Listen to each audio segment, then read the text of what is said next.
Tick-tock, time to rock.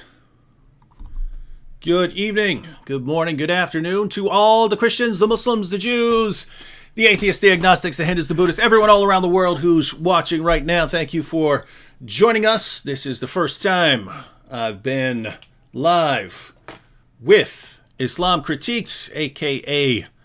Colin. How you doing, Colin? I'm doing great, David. And as soon as I turn the YouTube video down, I need to mute that. Yeah, I'm doing great. Glad to be here. Thanks for having me. Awesome. Just let me check everyone hear us clearly. Just make sure it's good to handle these things at the beginning. All right, so we wanted to get together for a little while now for a live stream, and tons of people have asked me to get you on for a live stream. A lot of them are girls. So it's those I think it's those piercing blue eyes that they want to see on the live stream. Hopefully it's something a bit more in depth than that. But, yeah. Hopefully it's the content. Now, I think we have to what do we have here? Mystic says, David with no facial hair is so strange. Yeah, I know. I feel naked without any facial hair. Just so you guys know, that was for a Jeffrey Epstein video. Jeffrey Epstein didn't have facial hair, so I had to cut off all my facial hair to play Jeffrey Epstein in Muhammad Meets Jeffrey Epstein. And whenever I get around to editing that will be up. All right. I can't think of what Epstein and Muhammad had in common, so I can't wait to see that. We really couldn't figure out where to go with that one. I mean, there's no parallels whatsoever there.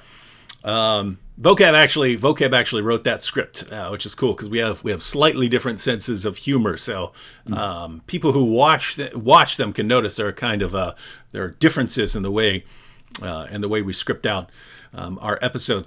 But Colin, of all the different things you could do in the world, just so everyone knows, we have some topics that we're going to get to. But it's just good in case anyone isn't familiar with Colin and the work he does. Have a little introduction here at the beginning. But Colin, of all the things you could be doing in the world, why are you making videos about Islam and the origins of Islam and things like that? Sure. Well, there are a lot of different reasons. Originally, I saw your debates a long time ago, along with several others. Perhaps that was what sparked my interest because I kept hearing Islamic apologists saying different things, disagreeing on some pretty key issues. And I thought, there's a way I can get to the bottom of this. And I'll just read the text for myself. And so that's what I started doing. Over time, just developed a love for Muslims and a desire to reach them.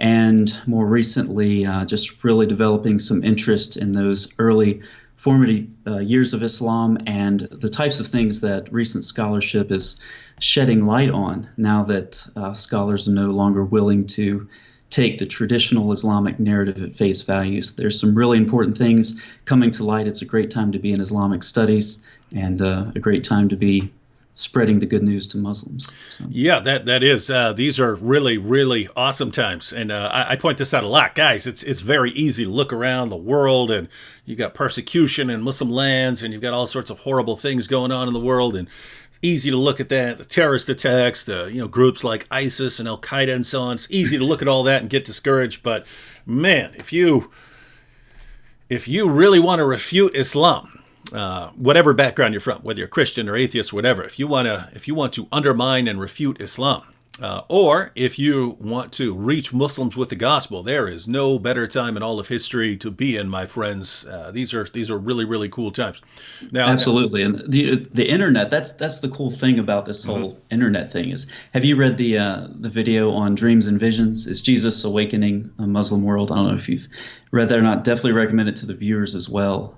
Just a really good book about the way that Jesus is appearing to Muslims in dreams and visions, and he has stories from all over the place, from Jordan to Saudi Arabia, Iran, Iraq, and it's interesting, and it really just gives you a kind of a kickstart, if you're getting tired of this whole YouTube thing, because so many cases these Muslims, all they have is the internet or TV or radio.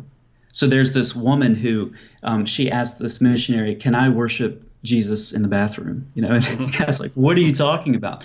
She was still married, but she was an apostate from Islam. And her husband was still a Muslim, and she's in deep trouble if she's found out. So what she did was she took a radio and she hid it in her bathroom. And when she thought the time was safe, she would go in there and she would listen to Bible reading or sermons or something like that. But so many times these stories will have not only the radio or the TV, but the internet. And honestly, with some of these people, the internet is the only way they get sort of a glimpse of the outside world, and the only way that we can, inject new material into their plausibility structures and start to change the way they think about their religion. So it's a great time, and it's also a really important thing to do. The Great Commission it's online now as well. So.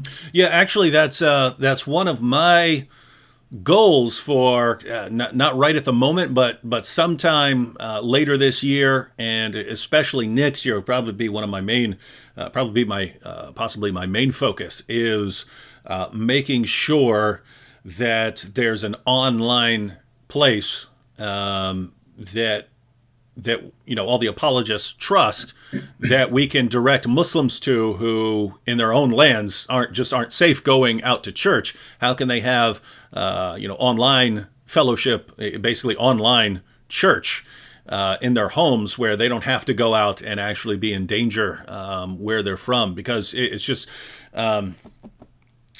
it's kind of an ongoing problem over the years that, I see all these people regularly saying, hey, David, I just left Islam, I just became a Christian and so on. And I'm looking at it and this guy's in like Saudi Arabia or something like that, or Iran or something. I'm thinking, gosh, what do I tell this person? So it's kind of a little situation where, these people are converting, but I don't know who's, discipling them or who they're going to end up with and stuff like that. So has to be kind of more organized, right? Like more organized, like here's all the material refuting Islam. Here's all the material showing that Jesus is Lord. Now that you've converted, here, make sure you're grounded in the basics of theology. Make sure you're grounded in the basics of apologetics. And if you're in a place where it's not safe to actually go out to other, be part of a fellowship and to be discipled, we'll make sure that you have everything you need online. And so, that's really important. And it seems so abstract. You and I know, and everyone else who does this, you sit here and you look at a camera and you talk and blah, blah, blah.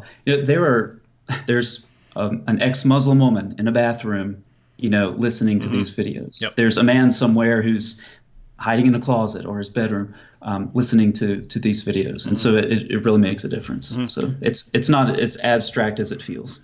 Yeah, I'm looking.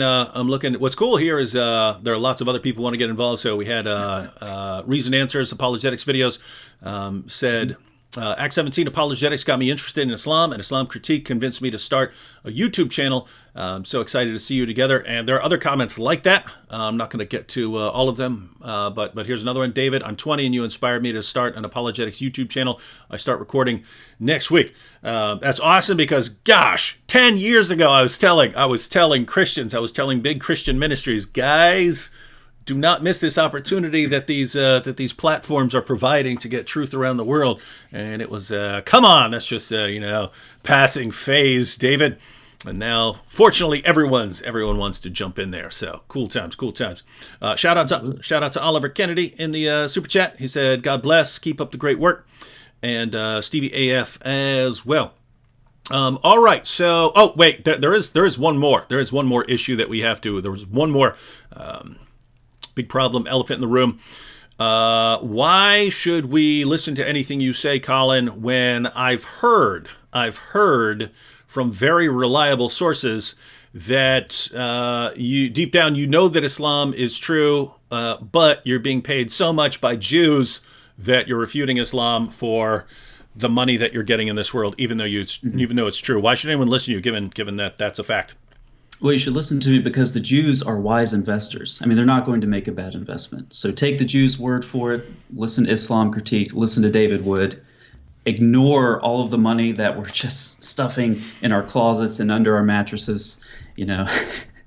That's why you should listen. I'm actually sitting on a big big bag of money that Jews gave. And guys, if you if you don't know what we're talking about, anytime anyone criticizes Islam, the response you get from lots of Muslims is you're doing it to get paid. Guys, I have a PhD in philosophy. I could be living a nice, comfortable life as a philosophy professor. I would love doing that every day. I'm doing this because someone has to do this, as much as it sucks to be threatened with death regularly, to be threatened with having your wife raped and everyone killed and your kids killed. As much as that sucks, someone has to do this. But notice the mentality.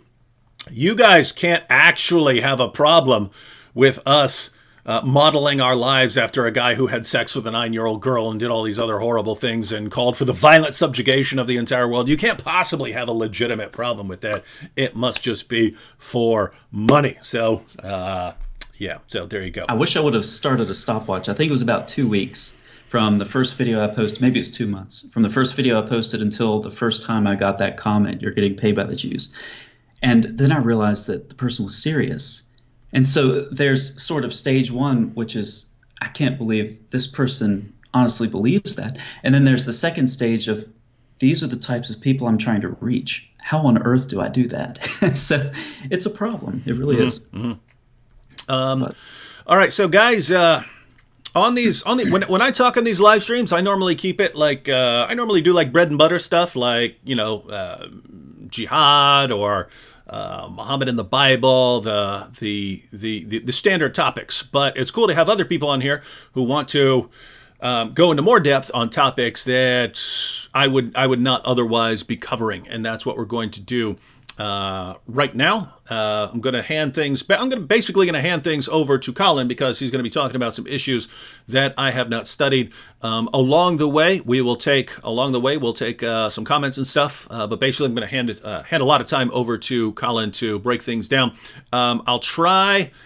I don't know why I'm just bad at paying attention to someone and following along with chat and stuff like that. There are people like Vocab who seem to have two brains functioning at once. They can be listening to everything and be reading comments simultaneously. I will try and get better.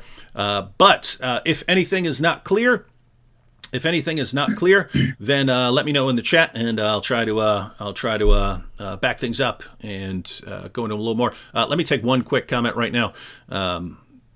Scale to Top Marketing Agency. Why do you believe in Jesus if there's no archaeological evidence of him? Well, do you know what archaeological evidence is, right? You're talking about, ancient stone inscriptions and things like that.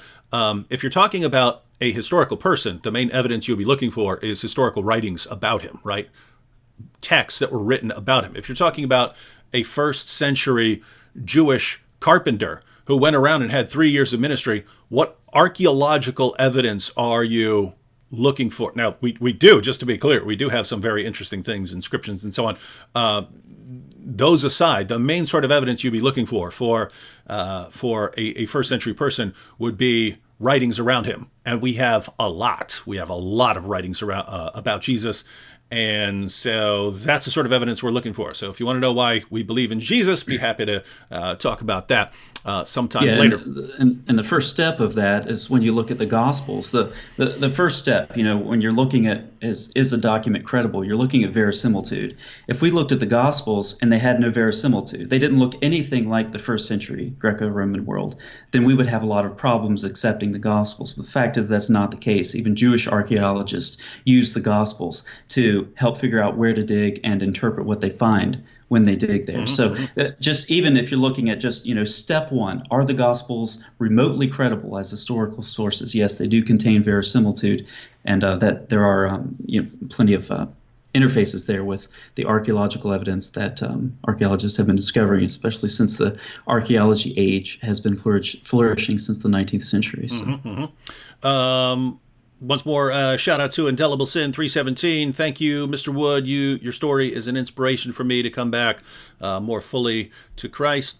And Michelle Marie, how is Manny doing? I have been praying for him. Manny's still doing pretty rough. I'm going to try.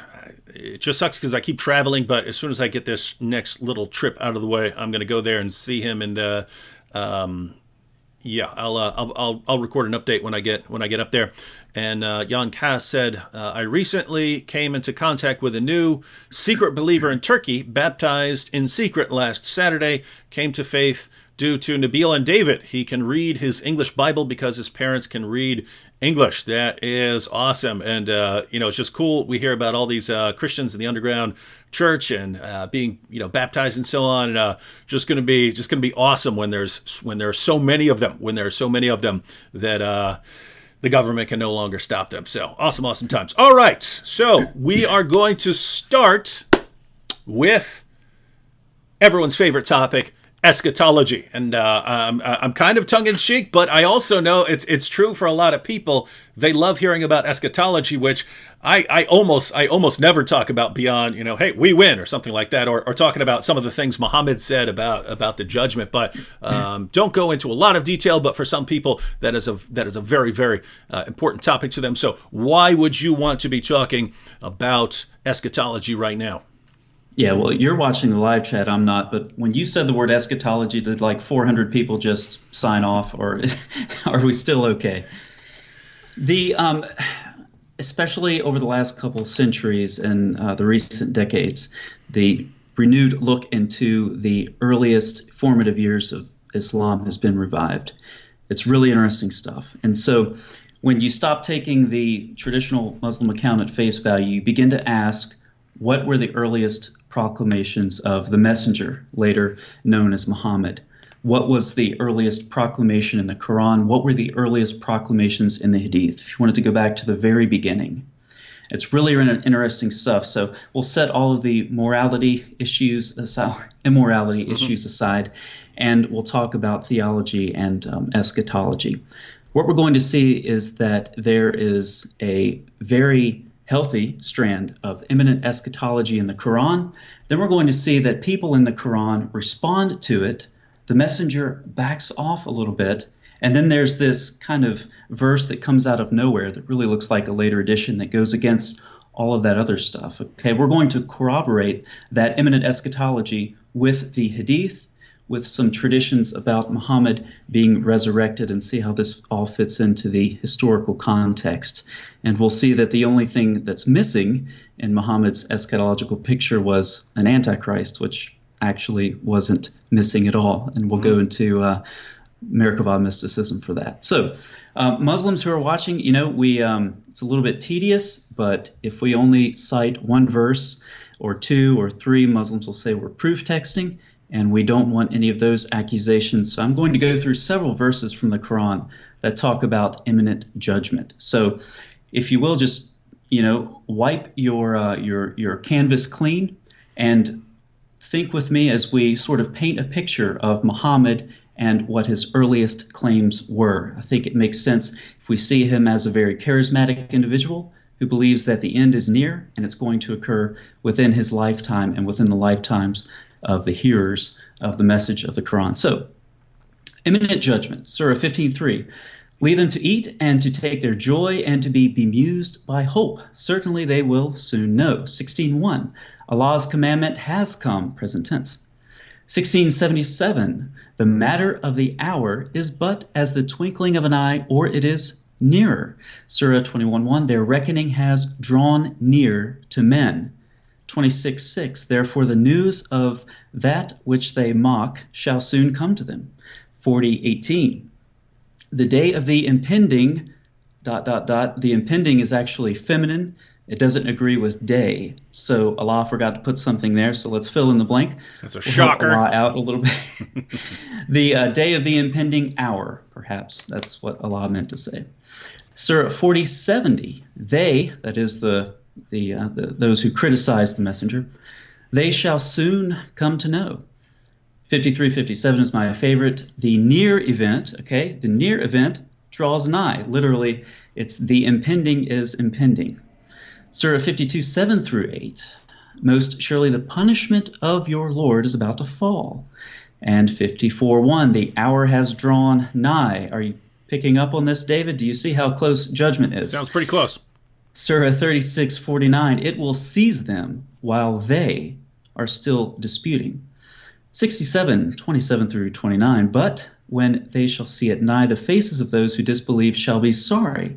And it shall be said, this is that which you used to call for. And then blah, blah, blah. So you shall come to know who it is that is in clear error. 78:40. Chastisement is near at hand. 75:34 through 35. Not even Sam Shamoon could do all this, could he? Nearer to you is destruction, and nearer again. Nearer to you and nearer. That's my favorite one. Now there are some objectors. Okay, we have some objections. 13:6. And they ask you to hasten on the evil. So these are people who are mocking the claims of the messenger. And they're saying, bring it on, bring it on. Surah 22:47. And they ask you to hasten on the punishment. 26:6. Therefore the news of that which they mock shall soon come to them. 29:53. They shall ask you to hasten on the chastisement. And that's repeated in 37:176. And then Surah 76 through 7. They think it to be far off. We see it nigh. So, clear picture, imminent eschatology, and then we have some who are mocking the messenger. Then, as a response, we see some hesitation on the imminence of the judgment. So, 17:51, maybe, this is the messenger speaking, maybe it has drawn nigh. Maybe. 27:72, maybe there may have drawn near to you somewhat of that which you seek to hasten on. 33:63, perhaps the hour is near, and that's repeated in 42:17. And then we have this kind of oddball verse, 72:25, say, I do not know whether that which you are threatened to be nigh, or whether my Lord will appoint it for a term. This actually, some scholars have said this really looks like a later addition to sort of cover this imminent eschatology, which was never actually realized. There are no later additions? What the heck? Come on, man. Which part of perfectly preserved right down to the letter didn't you understand when you read it in all those Muslim texts? Yeah, all right, go ahead. It's interesting. I didn't read it in all those Muslim texts. That's part of the problem. But one of the later editions. So these are corroborated by the Hadith, and there have been scholars over the last century who have done a lot of work in the Hadith collections, and the problem becomes when you do all of this work looking for the historical core. Where is the historical core of this information? You end up with so little, especially in the Sirah, that by the time you're done, scholars are saying, is it really worth the time we're putting into this? But some work that has been sustained over the last century is looking at the Hadith collections and saying, okay, what are the earliest traditions? Which ones most plausibly go back to the messenger? And Shoemaker actually has a whole bunch of these all combined together for us. So I'll just read through some of these. This is from Stephen Shoemaker's book, The Death of a Prophet. And he cites all of his sources, and I'll just read them all for you. So he has been sent with the hour in order to avert you from a severe punishment. Okay, this is referring, of course, to Muhammad. Muhammad himself said, my coming and that of the hour are concomitant. Indeed, the latter almost arrived before me. Muhammad has been sent on the breath of the hour. The hour has come upon you. I've been sent with the hour like this. And this is the apostate prophet videos going through my head right now, where he makes fun of the two-finger tradition. But Muhammad joins his fingers together. This is the Spock Hadith. He joins his fingers together and says that the hour is this close. And that's in Sahih Muslim as well. Muhammad pointed to a young man and said, if this young man lives, the hour will arrive before he reaches old age. And again, if he lives long, he would not grow very old until the last hour would come. And then there's a tradition which describes the building of the first mosque in Medina. And Muhammad says, nay, build a booth like Moses. In other words, don't put all of that work into it, because he says the affair will happen sooner than that. So if you build this structure, in a very sound way, if you put a lot of time into it, the hour is going to be here. So don't just build it quick. Build it like they did back in the days of Moses, and that'll be good enough. So we have, how would I rest happily, knowing that the man has taken the horn in his mouth and waiting for the order to blow. The messenger of God described him to us and said, that's referring to the Antichrist, the Dajjal, some of those who see me or hear my words will live to see him.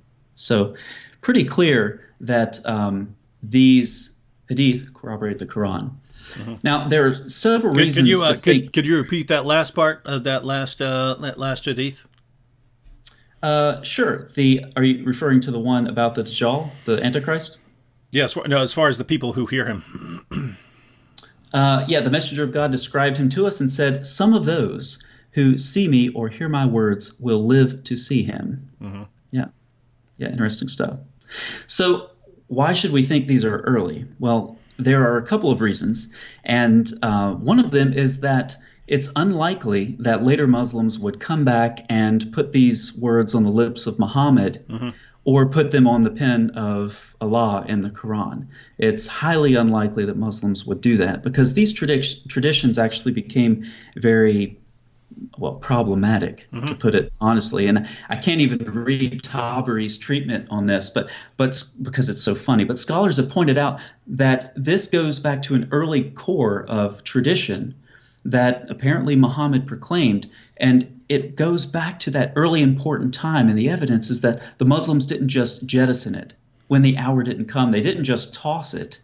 Instead, they tweaked it little by little. And this, like I said, I can't read Tabari's account because it's even funnier than the hadith about the rock taking Moses' clothes and running off with. But Tabari, in volume 1 of his history, pages 182 and 183, he gives his analysis. Okay. So he says, obviously, when you look at your index finger and your middle finger, and he measured them, and the index finger is 1/14 shorter than the middle finger, and if you do the math with numbers for the age of the earth, which I think he got from Jewish tradition, then clearly the time period that Muhammad was talking about was 500 years after the time that he made the proclamation.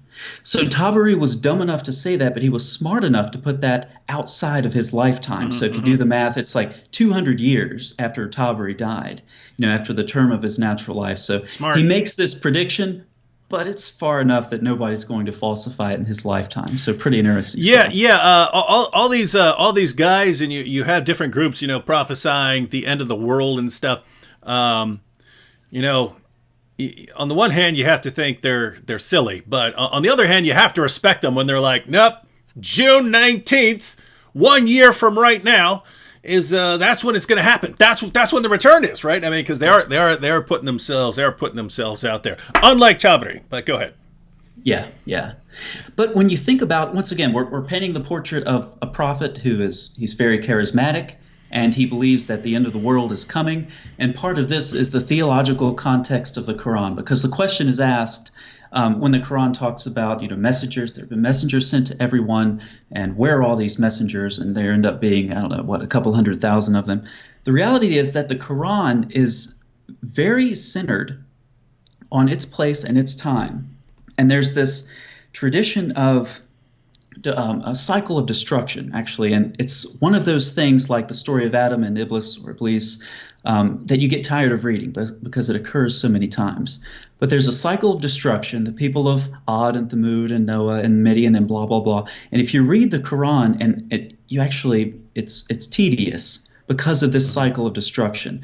But the short story is that the Quran pictures a group of people, successive groups of people who inhabit the same geographical region, which is where the Quran puts its hearers. Very clearly, the geography of the Quran is northern Arabia, just south of the Dead Sea there, in that area.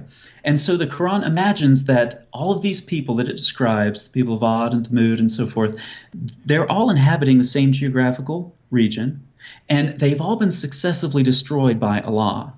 And this destruction is coming for them again.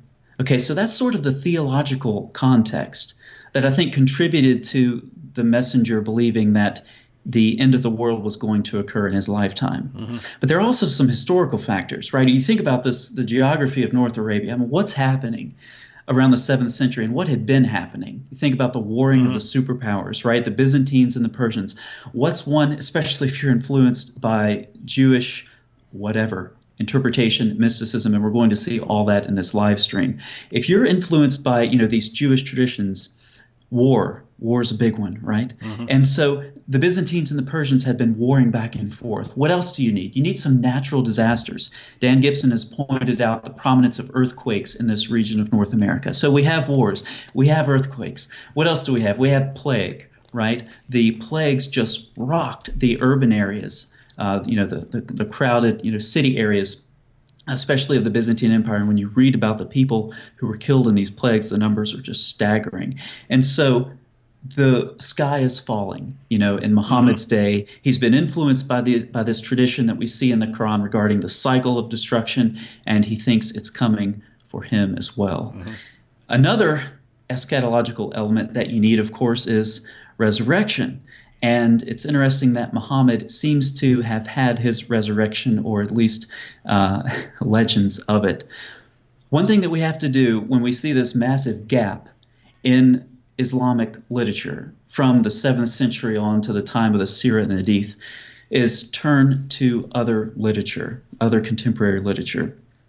We have something in the mid-9th century. It's a Latin history of Muhammad, a life of Muhammad, and it corroborates something we see in the Hadith about Muhammad's resurrection. Once again, we're building this profile of a prophet who believes that the end is near and you have to have a resurrection. So this tale explains that when Muhammad sensed death, it had come upon him, and there's a polemic in here that links this to his sin with Zayd's wife.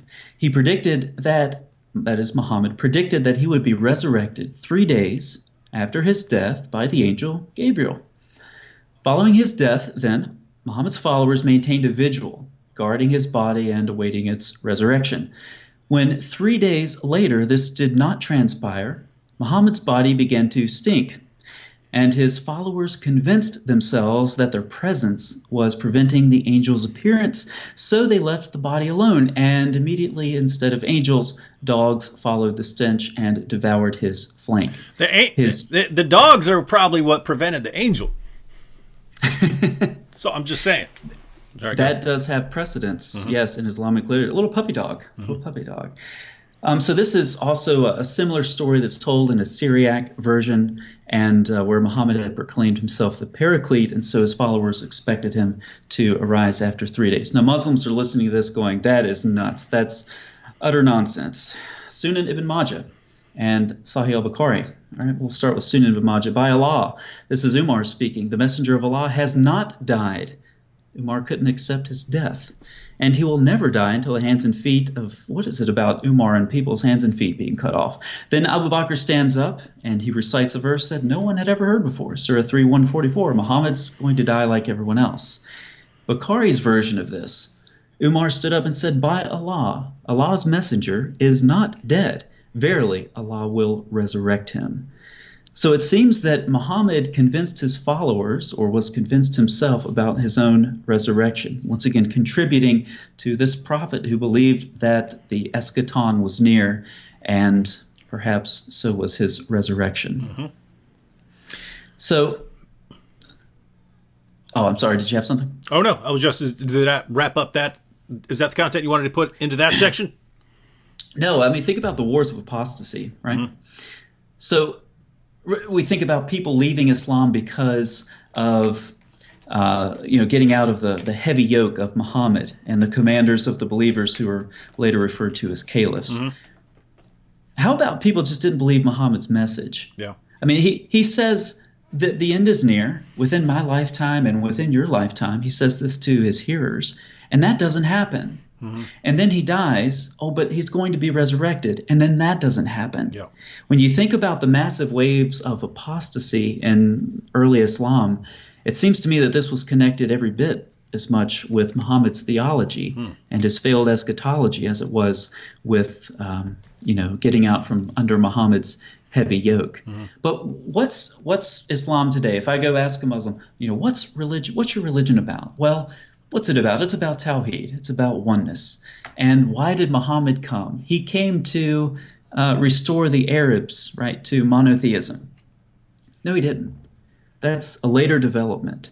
The earliest proclamations in the Quran, the earliest traditions in the Hadith that we see go right back to Muhammad as this eschatological prophet who believes that the end is near. It's within his lifetime.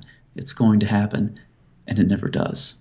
So, And so then we have yeah. the apostate wars when people have to be brought back in. All right. Yeah, you all getting this here? So go ahead and especially for people who are just tuning in now, just kind of sum up just what you said right there in case they missed anything. Okay. The quick summary would be that we have good reason to believe that the earliest traditions, whether it's Hadith or Quran, that go back to Muhammad are proclamations of an imminent eschatology that's going to occur within the lifetime of Muhammad and the lifetime of his hearers. We even have associated with this traditions about Muhammad's resurrection. Of course, none of this came to pass. But when we kind of take a step back and look at this, look at the theology of Muhammad, the cycle of destruction in the Quran, successive generations destroyed, and Muhammad says it's all coming for us too. And then we look at the historical circumstances, the warring of the superpowers, the plagues, the earthquakes. It looks like the end, and Muhammad thought it was. And that seems to be the earliest teaching of the messenger, the earliest teaching of the Quran and the Hadith. And of course, the problem is this never materialized. And then it's real easy to suggest at that point that Muhammad's following just stopped after his death. It just diminished almost to the point of nothing. But then it was revived, resurrected. He did have a resurrection. It was resurrected by Abdul Malik and al-Hajjaj in the late 7th and early 8th century. Without those two figures, we wouldn't have Islam. I really don't believe. And something else that's interesting is that I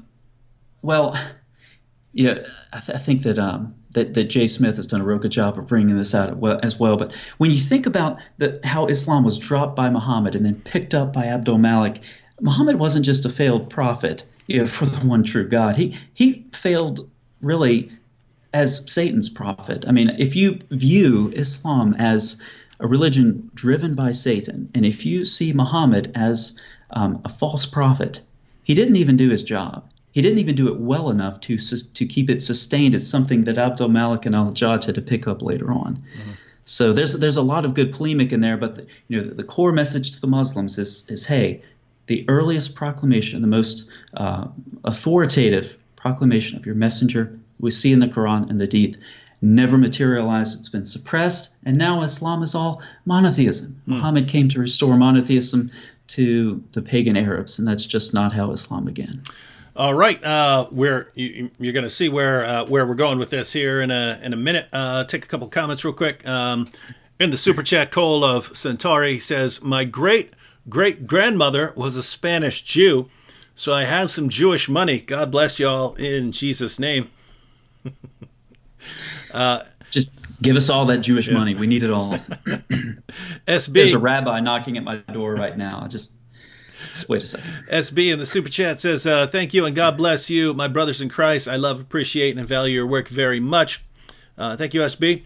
And Mr. 762 says, "Muhammad is the Antichrist and Islam is a satanic cult. Hashtag change my mind." I would say Muhammad is an Antichrist because you got more than one, I think. All right, and wanted to... also Dr. Funny joined the Boom Squad, and Dr. Funny is an actual doctor who is funny. This is kind of in a different direction here, but Jacob Lambert says, "Question for David and Colin. I really want to go into apologetics and talk about Islam, but my carers told me I shouldn't because I have PTSD. What do you think?" I'll give you my thoughts, Jacob, and then Colin can share his. My thoughts would be, well, it kind of depends on the severity of the PTSD, but if there is a psychological concern about you being provoked or put in situations where people are going to be messing with you or threatening you, there are probably other things to do just to be on the safe side. Now, with that said, you could do apologetics guys. One of the most important things to do is take our videos and share our videos and stuff like that. So stuff like that would be pretty safe. If you're talking about like going and having discussions with Muslims and so on, I would kind of depend on the seriousness of the PTSD. You don't want to exacerbate situations that you don't need to, because there are other people who can do that sort of thing. What are your thoughts on that? Yeah, I'm not sure what he means by cares, but a decision to go into apologetics that's I think a decision that's going to be made with you and your church, your pastors, your leaders, and so forth. But really, at the heart of it, what is apologetics? Okay, apologetics is not a separate discipline. Mm-hmm. You don't have biblical studies over here and then apologetic studies over here. That's not how that works. You have biblical studies as the foundation, and then apologetics emerges organically from good Bible study. So in the sense that I define apologetics, yes, do apologetics, because apologetics is nothing more than solid Bible study and the sort of understanding that arises from it. So go do your apologetics. As it relates to, public apologetics, obviously we don't know the details, but talk to the leaders of your church. They'll be able to help you out more than we can. Mm-hmm. One more here. David the Goliath said, do you think Muhammad and his wife Khadijah may have followed some form of Christianity before Islam, and Muhammad misunderstood terms like son of God to mean a literal son? There's no question that Muhammad misunderstood terms like son of God, but I think the question is, could this be connected to Muhammad's wife Khadijah following some form of Christianity? You have any thoughts on that? It could be. I tend to, when I'm doing source critical work, not connect it to a specific person, because I don't know how Muhammad received these sources. What I do is connect it to a specific text. Okay, so if I'm looking at the Abraham traditions in the Quran, I'm going to go back to Genesis Rabbah. If I'm looking at the story of Joseph, I'm going back to Midrash Hagodol and Midrash Tanhuma. That's where I'm going to. I'm not really looking at this from the perspective of okay, which person did this come through? Because I don't know what that person studied. I don't know what they were exposed to. But if I do see parallels within the form and the words, like we're going to see here in our Merkabah mystical exegesis, if I see that kind of thing, that's what I latch on to. And building parallel after parallel, eventually it becomes clear that there's some borrowing going on. But as far as individual people, I don't try to attach my source critical arguments to a specific person. Mm-hmm. Yeah. So the idea of Khadijah following some form of Christianity, this would have a lot to do with her cousin Waraka supposedly being someone who translated the gospel into Arabic, and is basically one. I just don't know how much we can trust a lot of these sources. So that's one. Two, there are all kinds of sources for, if we take the basic Islamic timeline of who Muhammad was and the people he was around, there are all kinds of people who would have been an influence on Muhammad. So if he's going around with the caravans earlier in life, well, he has all kinds of people to talk to. Later, he has a sex slave named Mary the Copt, so she would have had Christian traditions and so on. So it's basically the Muslim sources are a mess, and the life of Muhammad is a mess, and his teachings are a mess. And we look back and say, what are the origin of these teachings? It's just kind of all kinds of places, so all kinds of possibilities. All right, so do you ready to continue on to the next issue? On through the mess? You just said it's a mess. It is a mess. We're about to get into a mess for sure. All right, so for those who heard the word eschatology and were like, why are we going to talk about eschatology? Get ready, because we are going to talk about mysticism. Yeah, fascinating. What was missing from Muhammad's eschatological worldview in our previous segment? Well, an antichrist. If you have an antichrist, you are surely at the end of the world. And there's a figure in Islamic tradition. We're not going to talk about the later developments of this figure. We'll just talk about it as it relates to Muhammad's life. But there's this figure that Muhammad was actually uncertain whether or not he was the Antichrist. Really interesting stuff. So we'll just start with introducing Merkabah mysticism to some who watch my channel. You'll be familiar with this. though I think this discussion will still help you out a lot because it's a complex mess, as David put it. And, we'll just start with sort of an introduction. Okay, so we'll start with the word. Merkabah just refers to chariot or a throne chariot. It's a Hebrew word. It's spelled with a B-A-H at the end most of the time, but the B in Hebrew doesn't have something called a dagesh. So it's pronounced Merkavah with a V sound. But if you type it in Google, for whatever reason you'd want to do that, you'll spell it with a B as in Merkabah. So like I said, it refers to a throne chariot. And Merkabah mysticism is something that draws off of esoteric, mystical exegesis of passages in the Bible like Ezekiel 1. So Ezekiel 1 just, it's a very interesting vision there that Ezekiel has. He's in exile. And to put it briefly, he has a vision of God on his throne. Really important that Ezekiel sees this because this is, as I said, during the exile. The temple gets destroyed and so forth. And you have all of these people now, some of them still faithful, but they're outside of the Holy Land. They're outside of the borders. In the ancient Near East, gods were often limited by geographical boundaries. And so if you go from one region to another, you cross the boundaries.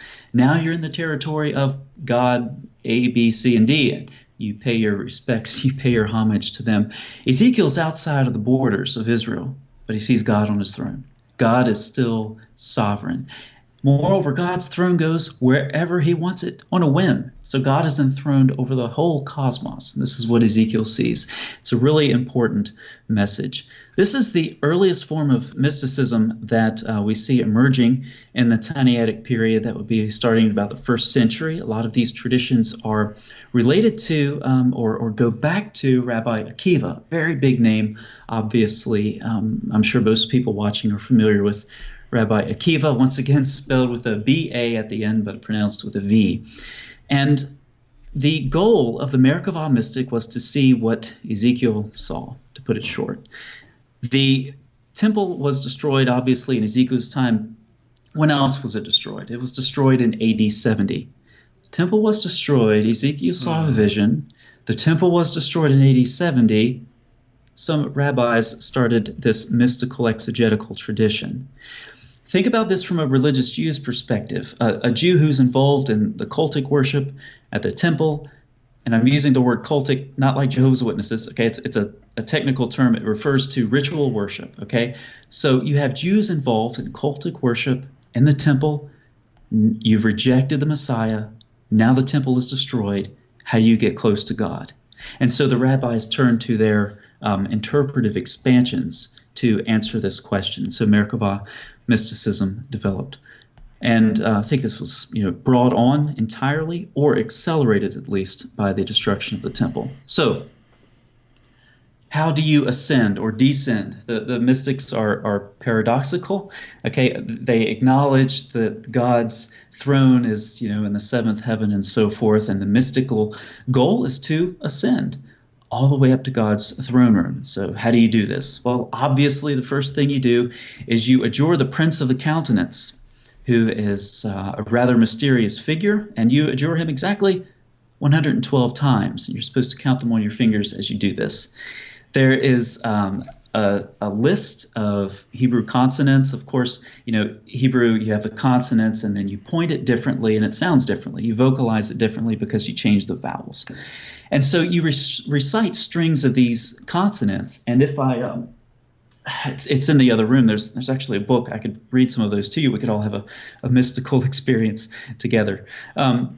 So that's something else that you do. Another preparation that you make is intense Torah study. You're going to have names of God written down because you're going to have to present these to angels who guard each one of the Hekalot, each one of the Hekal, the temples, the palaces, on the way up to God's throne room. You're going to have to show them these magical seals, and you're also going to have to know their names, which is very difficult because their names get more and more complicated the further you go. Okay? So some of the things the mystics would do is they would cloak themselves. Does that sound familiar? They would induce these sort of trance-like states and mutter to themselves and so forth. There's somebody else who did that. I can't remember who it was. But anyway, we'll get to that. He's joking. He's joking, ladies and gentlemen. Go ahead. Everybody's like, Book of Revelation, Sahih Bukhari. Brief intro to mysticism. Any questions that you see, or anything I kind of left out to describe the origin, what prompted Merkabah mysticism, the time period where it originated? Or you think we're clear on that, or no? Yeah. Any questions on how to adjure the prince of the countenance or anything like that? I'm kidding about that one.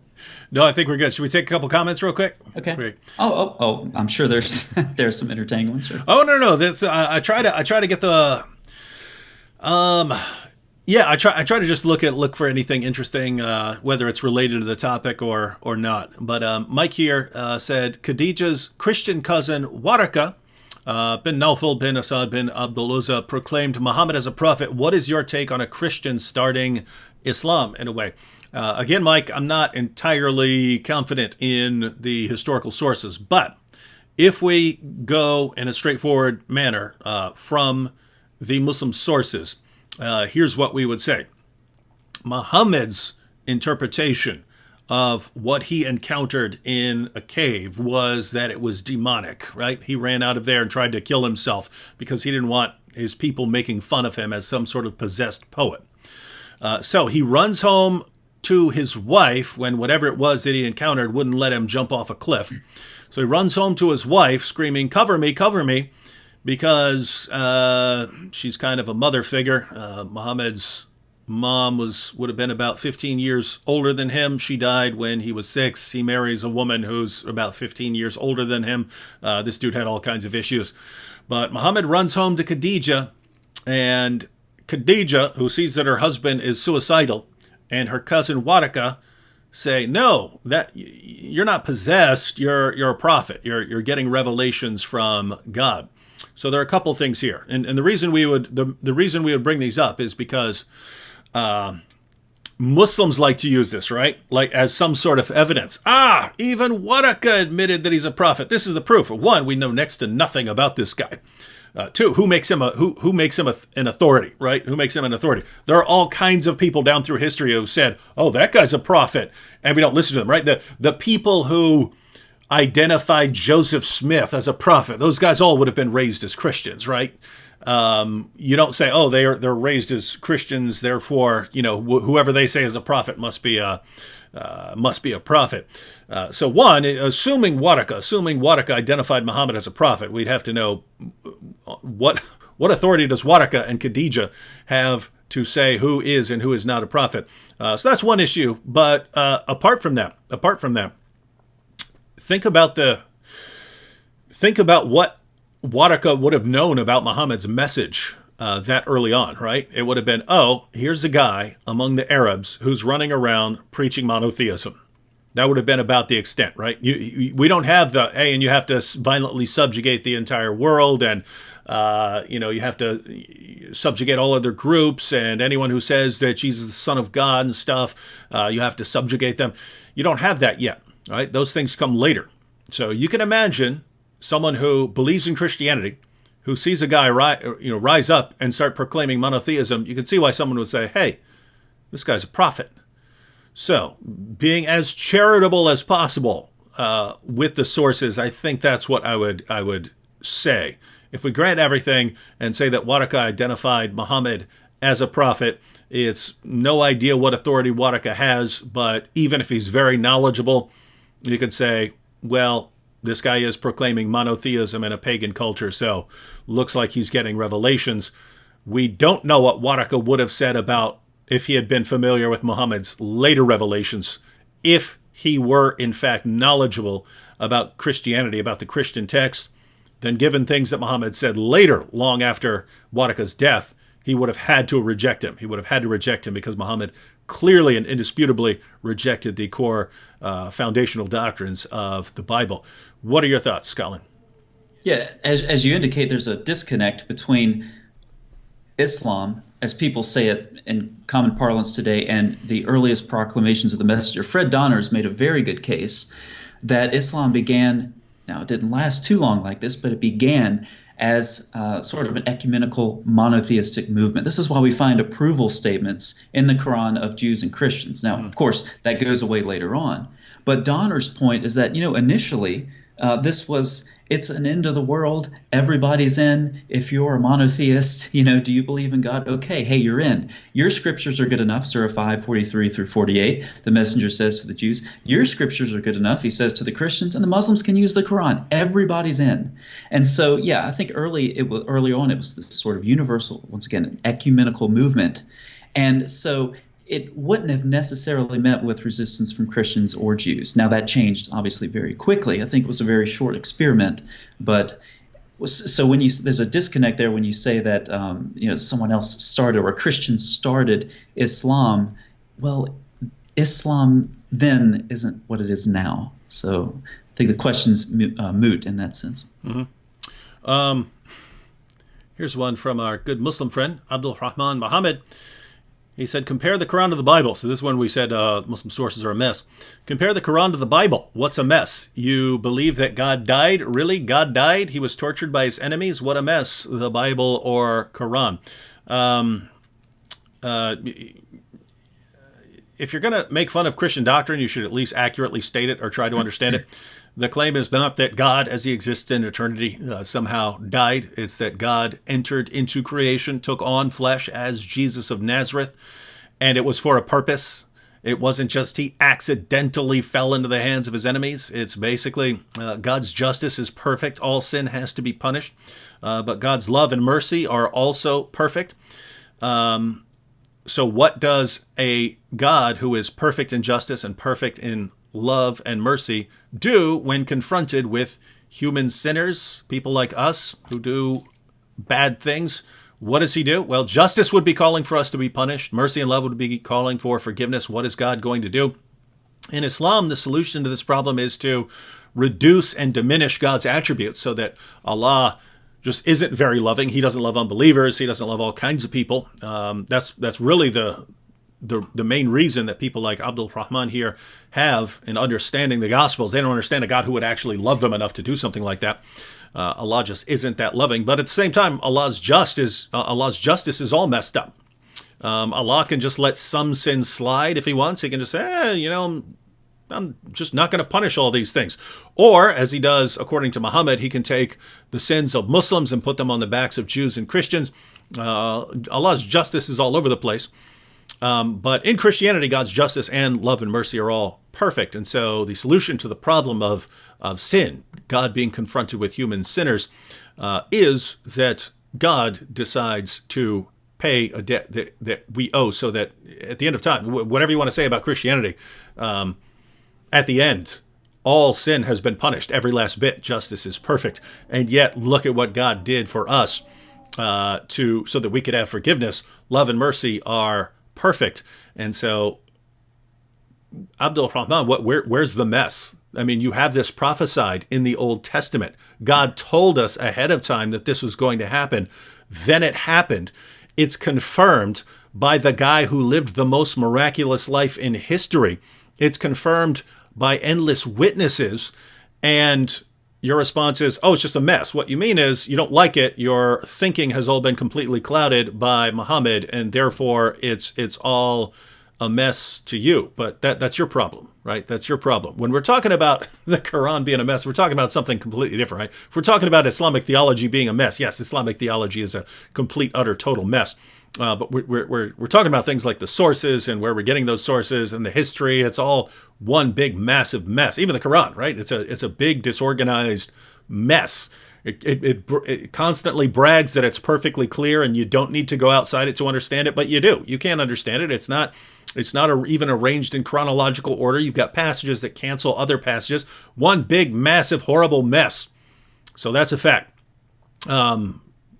Just keep in mind, though, when you're calling the Bible a mess, you're also talking about a book that your Quran confirms. Your book, your Quran, affirms the inspiration and the preservation and the authority of the Jewish and Christian texts that you just called a mess. So your book affirms what you call a mess. That is sad, dude. You need to repent. You're going to face Allah for rejecting his words one day, according to your beliefs.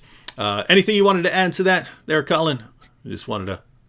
Well, he's been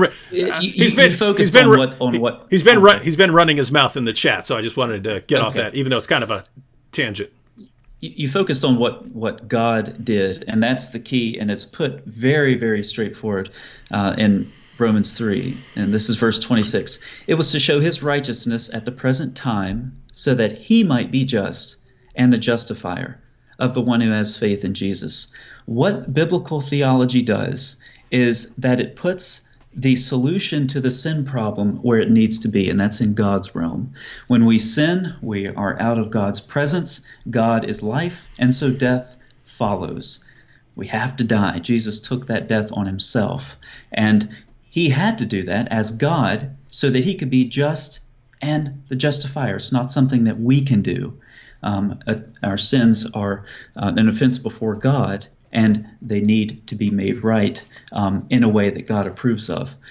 When it comes to the Islamic doctrine of sin, I'm really not sure, but it seems to me something like when Muslims die, they're tortured in the grave, and then they cross over the bridge over hell. They may or may not make it, who knows, but either way, they're going to have massive thorns tearing at their flesh as they cross, and then when they cross, they are going to retaliate on other Muslims for the sins committed in this life, and then they will be purified from the sins committed in this life, and then they may get into paradise depending on if they make it past that 1 cubit line that Muhammad talked about where you could still go to hell.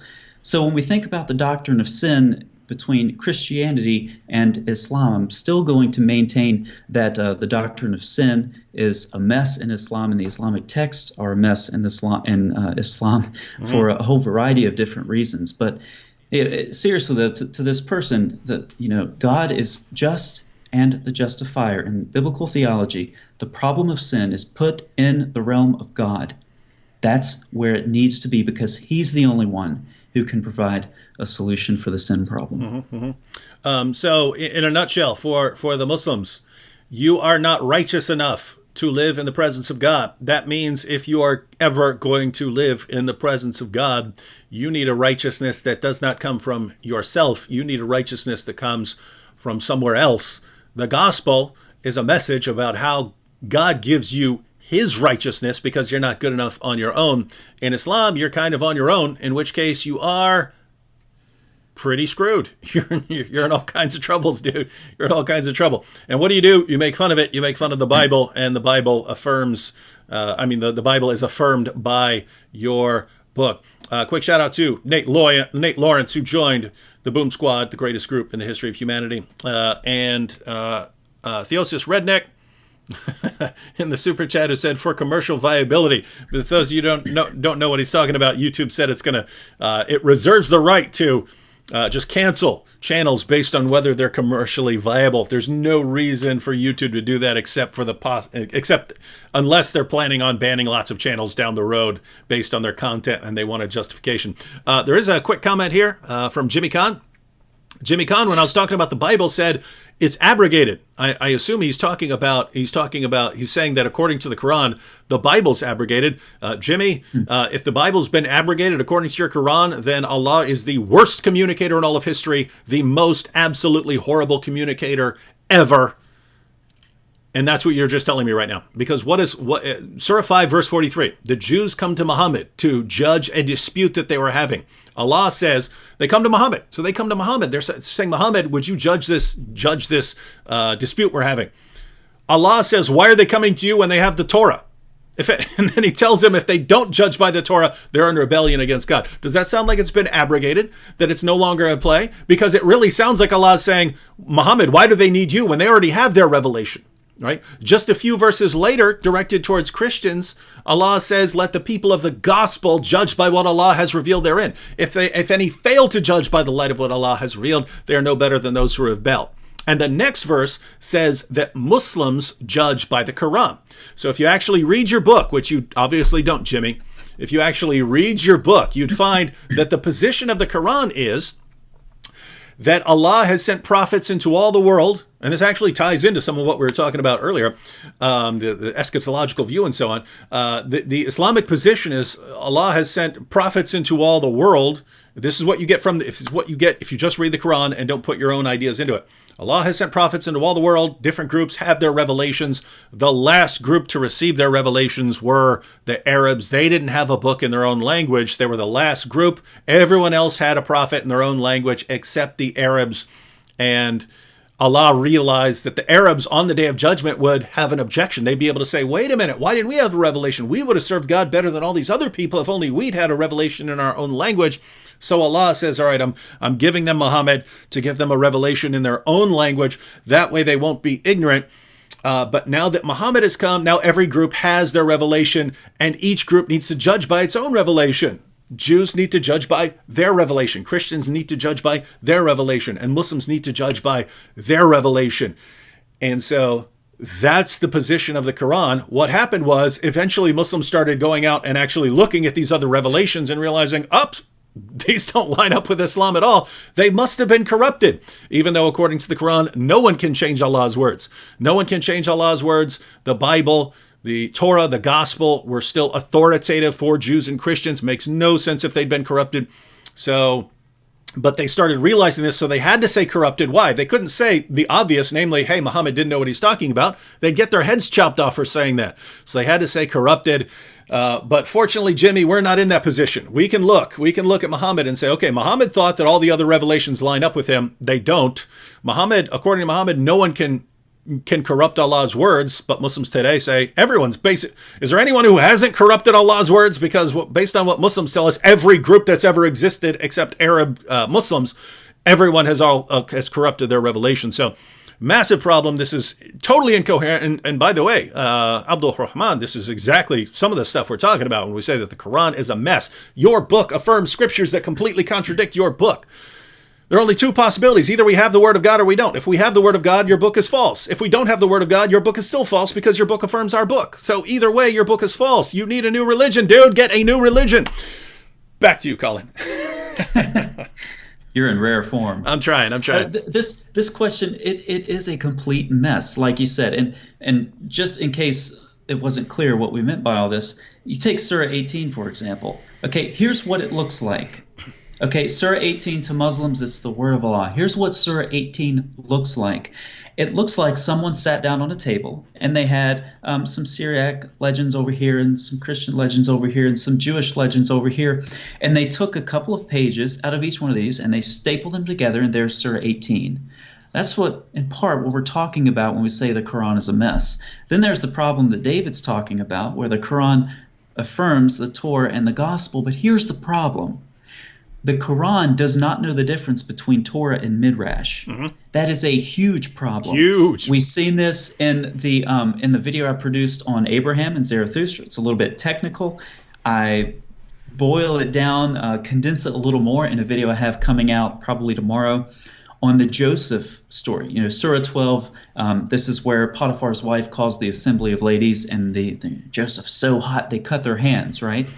This comes from an exegetical expansion that's preserved in several midrashim, Jewish interpretive texts.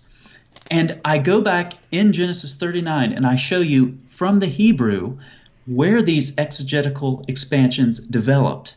And I show you how they developed, and I show you where they are in the Midrash, and then I show you the same thing in the Quran. So this is what we're talking about. I wish that Muslims could travel with me years ago, because here's what happened. I watched debates with David and others. This was back when Sam was, I guess Muslims are afraid to debate Sam now, but you have all of these different apologists. Seems like there were more debates back then. Maybe I just watched it more, I'm not sure. But one thing that was consistent with the Muslim apologists was that the Bible is corrupted. And so my first time reading the Quran, I thought, I'm going to see this over and over again. And I read the Quran, and not a single time, not a single negative statement on either the Torah or the Gospel. It also mentions the Psalms, and it mentions the pages of Abraham, whatever on earth that is, maybe the Apocalypse of Abraham.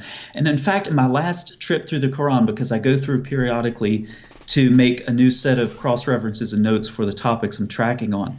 And I said, this is going to be time-consuming, but I'm going to write down every time The Quran speaks positively of the Torah, the Book of Moses, the Gospel, whatever.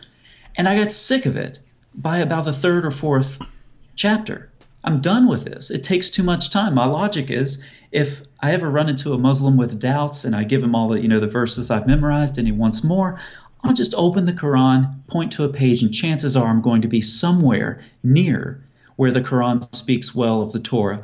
Over and over the Quran affirms the Torah, and over it affirms the Midrash, the Jewish interpretive tradition. It does not know the difference. It is a huge mess. Muslims, it is a huge problem because your God does not know the difference between Midrash and Torah, between tradition and Torah. Yeah, so, guys, if this is new to you, this is a problem, and we cannot overstate how much of a problem this is, right? Because this is kind of 101 stuff, right? You have the Torah, right? You have the Torah, right? You have the Torah in the sense of the 5 books of Moses, right? That's what Jews were talking about with the law. But you could talk about it in other ways. You could talk about oral Torah and things like that. But that's the author of the Quran doesn't know the difference between that and from sources that come much later and sources that are basically commentaries of rabbis. The author of the Quran does not know the difference between the two, right? We would expect God to know the difference between the two. If the Quran actually goes back to someone like Muhammad, who isn't educated, who can't even read the text for himself, and he has to judge everything he's coming up with based on what he's hearing, well, guess what?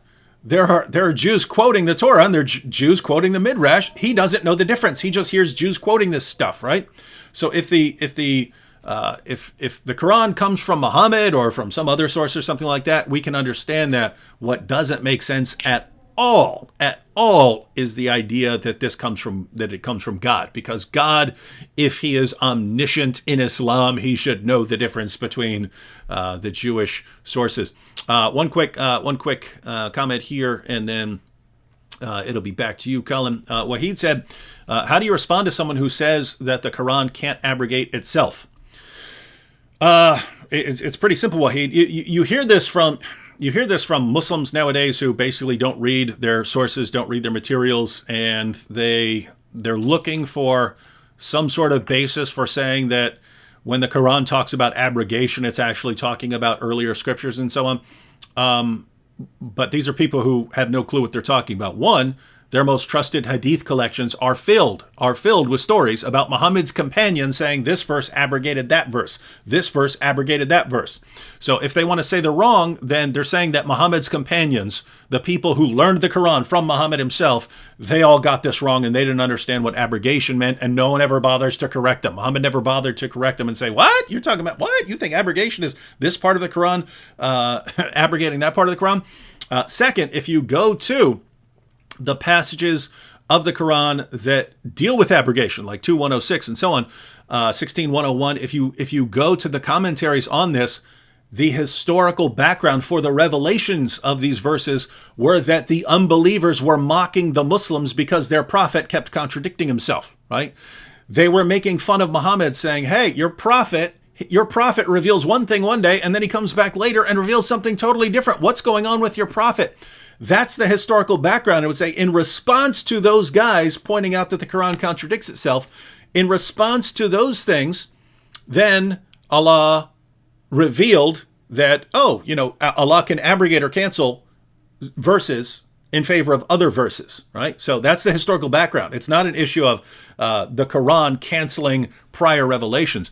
Third, you have, according to the Muslim sources, all kinds of verses that were revealed as part of the Quran that aren't in there anymore. So the verses about breastfeeding an adult 10 times or 5 times. Notice what you have. It was revealed as part of the Quran that if you were worried about being sexually tempted around someone, then the woman should breastfeed the man 10 times, and then that was too much, so it got abrogated, changed to 5 times, and then people didn't like that, and then Aisha's sheep ate the verse, and so on. But you have entire chapters of the Quran coming up missing in Sahih Muslim. Abu Musa talks about 2 entire chapters of the Quran coming up missing. He says that Muslims just hardened their hearts and weren't reciting them enough. Over 100 verses, according to Aisha, came up missing from Surah 33. We know that this is just a case of people forgetting stuff, because this is what happens when you don't write it down and you think that you can preserve it by memory, and then the people who have it memorized get sent into battle and die. We know what the problem here is, but the only possible defense Muslims can have, as ridiculous as it is to say that all the passages of the Quran that were lost were abrogated. So if a Muslim wants to say the Quran cannot be abrogated, or the Quran cannot abrogate itself, they have no defense of any of this. Muhammad's companions are unreliable. The Quran is hopelessly contradictory. The historical context makes no sense, because, again, the historical background for these verses was that the Quran was contradicting itself and Muhammad was changing his revelations. And Muslims have no explanation for why so many passages, entire chapters, large passages, individual verses, phrases were abrogated from the Quran. If they throw out abrogation, they have to say these things were just lost. And so that would be my response, Wahid. And in the super chat real quick, Kara said, oh, dang it just went away. I'll have to scroll down to it. All right, Colin, did you want to get back to our topics, or did you want to add something on anything we've been discussing here? Let's get back to it. Yeah. So when we left off, we talked a little bit about Merkabah mysticism, where it originated in time, and how it originated from texts like Ezekiel 1. We talked about the temple was destroyed in Ezekiel's time, and he saw a vision. The temple was destroyed once again, of course, in the first century, AD 70. And so it's a problem for religious Jews. How do we live out our religion? Reject the Messiah? How do we deal without a temple?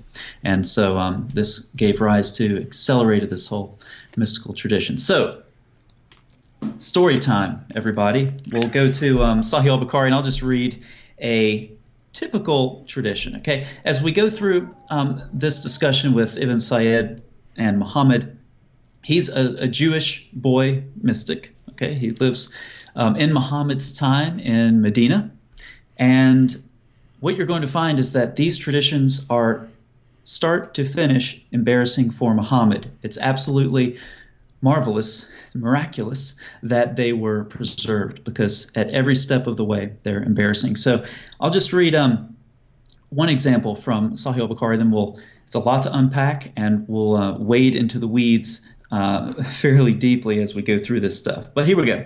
So this is Bukhari 6174, using an approved Muslim translation.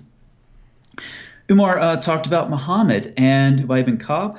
They went into the garden in which Ibn Sayyid was present. When Allah's messenger entered the garden, he started hiding behind the trunks of date palms. Okay, those little cartoons where you have like this, rabbit going from one tree to the other, and he's hiding behind the trees. That's what we have going on here.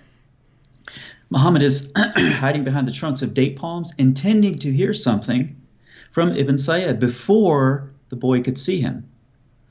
He was lying on a bed, he was covered up with a sheet, and he was murmuring. Ibn Sayyid's mother saw the prophet and said, "Look, it's Muhammad." And Muhammad's cover was blown. Ibn Sayyid stopped his murmuring. The prophet said, "If his mother had kept quiet, then I would have learned more about him." So that's one example of these stories. We see some occurrences also in Sahih Muslim, as well as Hanbal's Hadith collection. So these traditions are widely attested in a whole bunch of Hadith, and they consist of different units, okay? So let's start with the palm grove unit. Muhammad goes to this palm grove. He apparently knows where this Jewish boy mystic is hanging out, and he, hides from tree to tree, and he's trying to sneak up on the boy to hear what he's saying. In the Talmud, there is, I'll just read it. I have it up here. In the Talmud, there is a mystic who never left a day in his life by studying the Mishnah, Gemara, laws, and lore, details of the Torah, details of the scribes, etc., calendrical computations, gematrias, the speech of the ministering angels, the speech of spirits, the speech of palm trees. Remember, the boy was in a palm grove. And great matters and small matters. Now, great matters is code, Talmudic code for mystical speculation.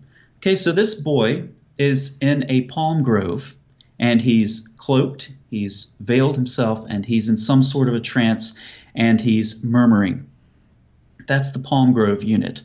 There's also the apostle unit, and this is where things get even more embarrassing for Muhammad, because this is where we find Muhammad, he's asked by Ibn Sayyid, he says, do you declare, he says this to Muhammad, do you declare that I am an apostle of Allah?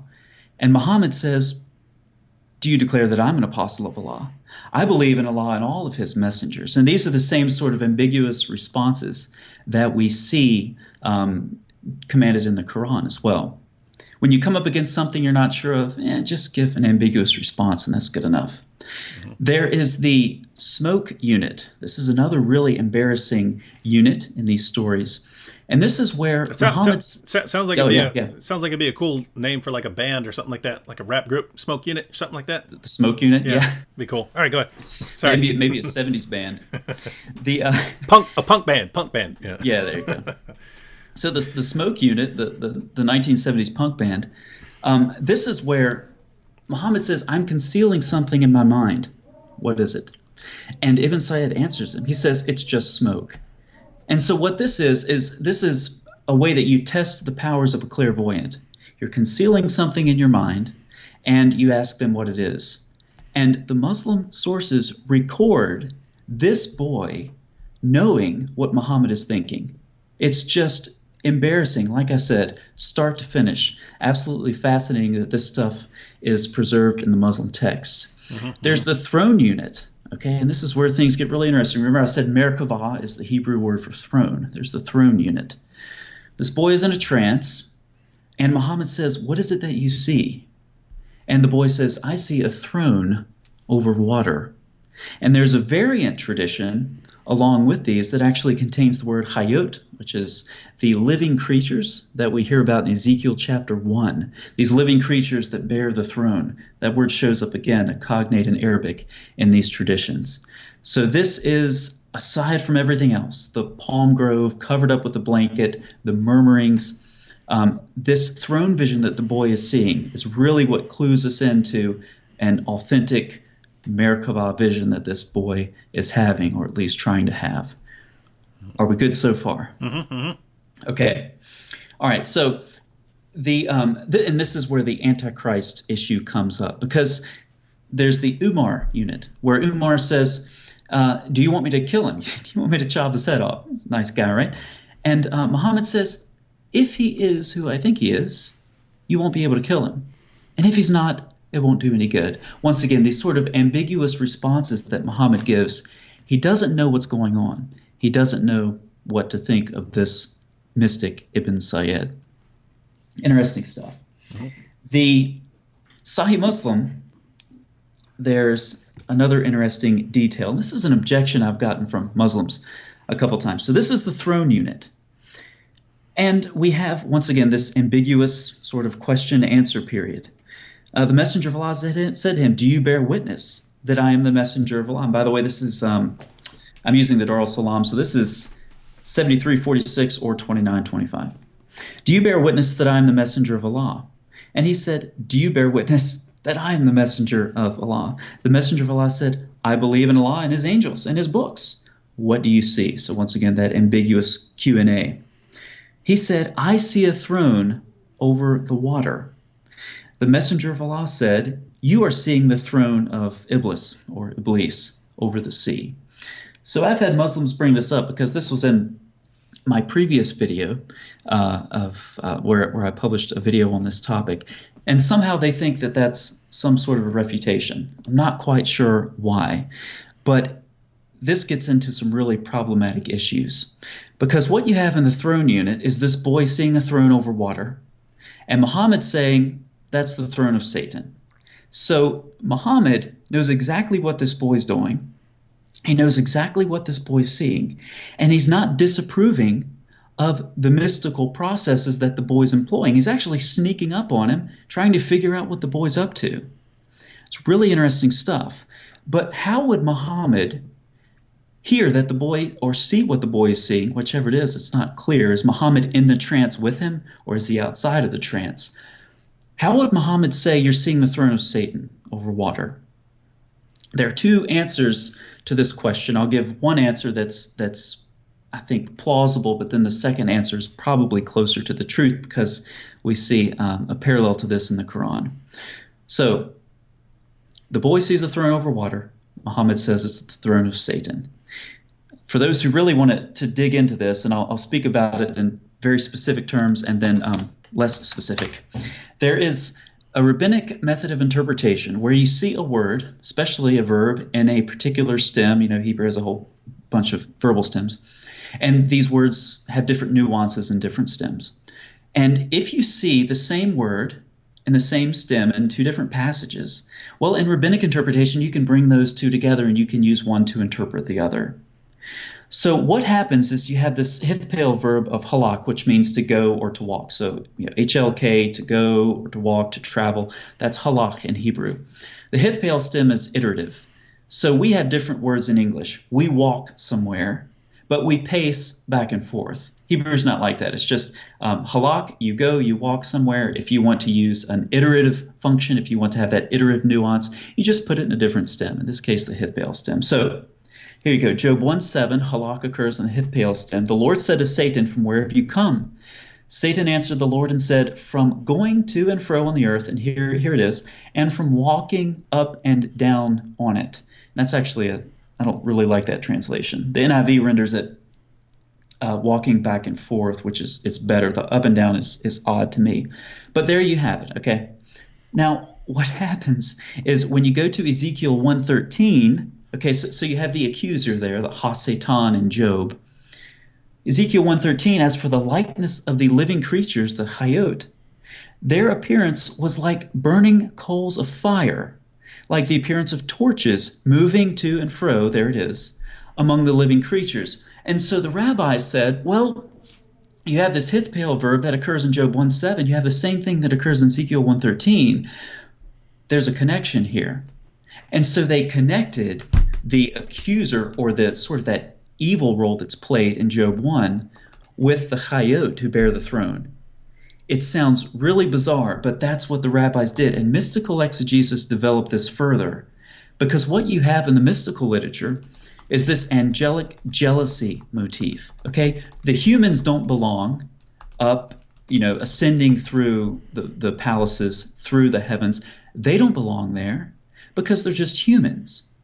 And so the angels who guard these palaces would often take action against the mystics who are trying to make the ascent. And sometimes they do this without God's favor. And in some cases, they're thrashed and then burned and replaced with others. And so there's this overlap, believe it or not, between the Hayot, the living creatures who bear the throne, and demonic angels or evil angels. And so in seeing this boy's vision, you're seeing this throne over water, Muhammad may have been influenced by these traditions that see the creatures who bear the throne also overlapping with evil angels.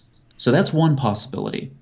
There's a second possibility, though, and this is attested in the Quran as well, and that is that when you get to the sixth heaven, okay, you look in, and there are various tests for the mystics along the way, okay? And here's one. You get to the sixth heaven, and you see what looks like water. And if you say, what's the deal with this water? Then you're exposed as a fraud. Okay, it's actually technically telling a lie according to the Talmud, and then it just does not look good. It really doesn't. You're impaled with a whole bunch of iron bars, or you're beheaded, or whatever it is. Do not fail this test, okay? Don't fail this test. So when we go to the Quran, we see in Surah 27:44, remember the test. You're approaching the palace. You're approaching the throne. You see the water. If you say it's water, you fail the test. Surah 27:44, the Queen of Sheba was told, enter the palace. But when she saw it, she thought it was a body of water and uncovered her shins so she doesn't get them wet. He said, that's Solomon, indeed, it is a palace whose floor is made with smooth glass. She said, my lord, indeed, I have wronged myself, and I submit with Solomon to Allah.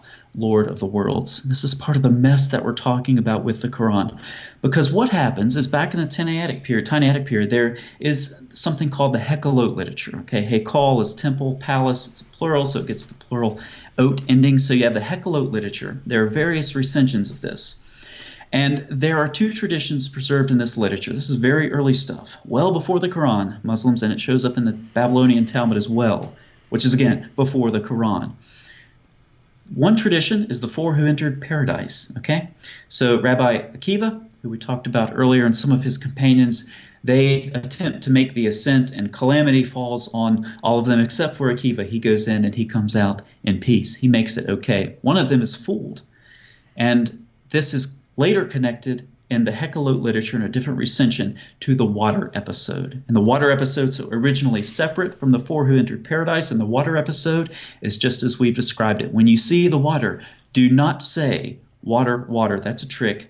You failed the test. You're out. You're a failed mystic. You're going to die. You're going to be driven crazy or something like that. These two traditions were combined in Hekkalot literature, and we see them represented in the Talmud as well. So this will be the four who entered paradise, and they are, then it gives the name of the rabbis, including our famous Rabbi Akiva. And Rabbi Akiva says to them, when you get to the stones of pure marble that look like water, do not say, water, water, for it is said, and then it quotes a psalm as scriptural proof that you are a liar. So when I saw this, just imagine you're reading through this mystical literature. I don't even remember this verse was in the Quran, but then I saw it and my jaw dropped on my last trip through the Quran. I said, I know exactly where this is from, but I bet I'm not the first one to think of this. And so then I started looking, and Christopher Morey Jones, David Halperin, and several scholars have published on this, that they've traced this tradition from the Hekkalot literature, to the Talmud. It shows up in the second Targum of Esther as well, and right to the Quran. And so the Quran, just full stride through this story of Solomon, jams in this tradition from the Hekkalot literature and then keeps right on going. Absolutely fascinating how that works. But back to, Muhammad and seeing the throne of Satan. Once again, Muhammad could have interpreted the boy's vision as him failing this test. He failed. He thought it was water. He thought it was a throne over water. He failed the test. He's out. He's a failed mystic. And so Muhammad attempts to issue a correction. So everybody with us so far? Yep, I think so. Okay, cool. We're wading through the weeds a little bit, but not too much.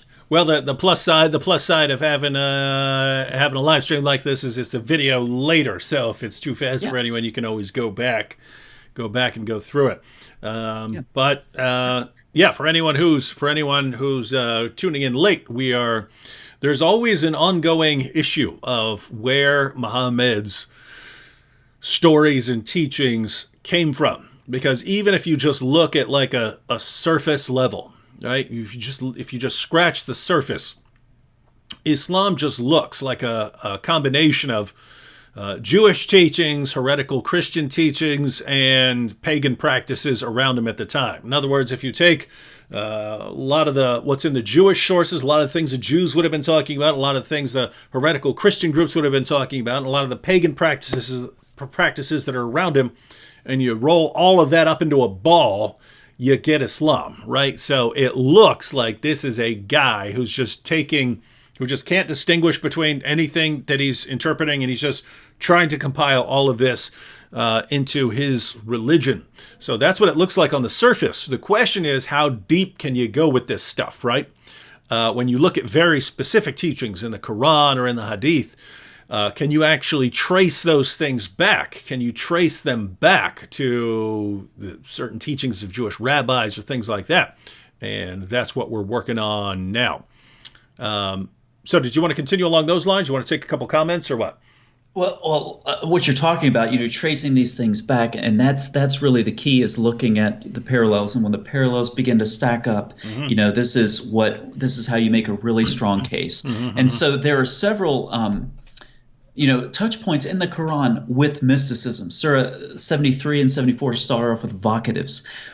O you, wrapped in a garment. O you, cloaked one, arise and warn. And so when we talk about Ibn Sayyid, in these mystical practices, and we talk about Muhammad as well appealing to these mystical practices, it's not just in the Hadith. Now, it's in several different collections, but it also shows up in the Quran as well. Surah 73, Surah 74, Surah 27, 44. Once again, going back to the Hekkalot literature, you have two theophanies in the Quran that were, looks like, covered up later. Some interpreters like Jalalain want to say, well, no, he saw Gabriel, because you can't see Allah in Islamic theology. But once again, we're talking about the earliest proclamations of the messenger and the earliest beliefs of Muhammad.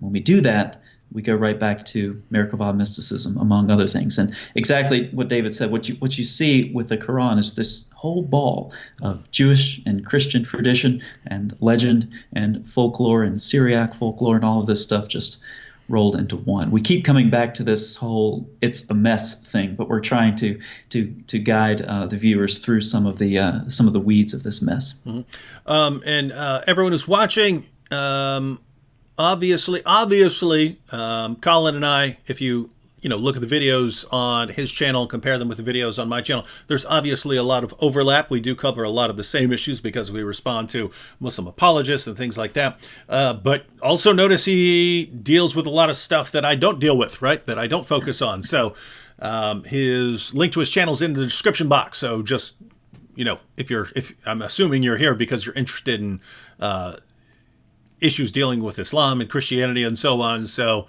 make sure you are subscribed to his channel. Again, the link is in the description box. Take a couple quick comments real quick. This is from earlier from Abdul Rahman. He said, your book, it was not corrupted.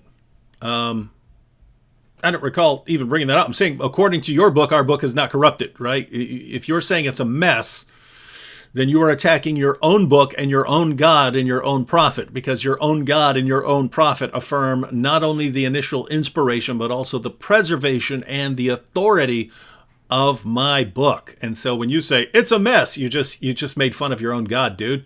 You just made fun of your own prophet. You made fun of your own book, which affirms my book.